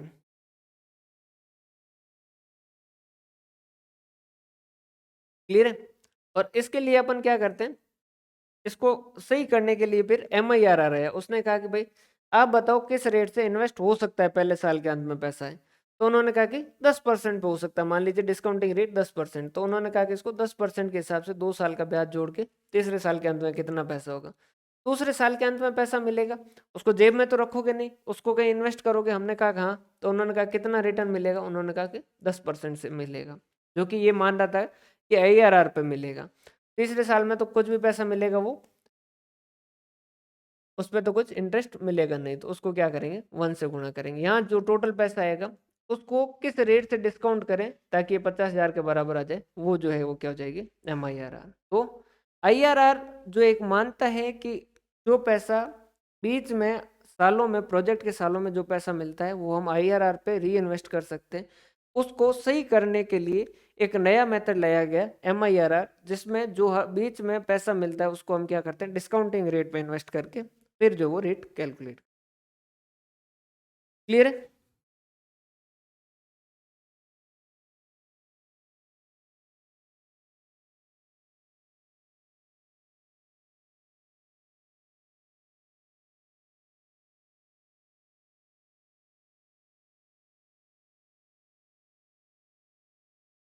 क्लियर? तो भाई यहाँ तक का देखिए, और कोई डाउट रहे तो आप चिंता न करें, आराम से जब चाहे व्हाट्सएप कर दीजिएगा।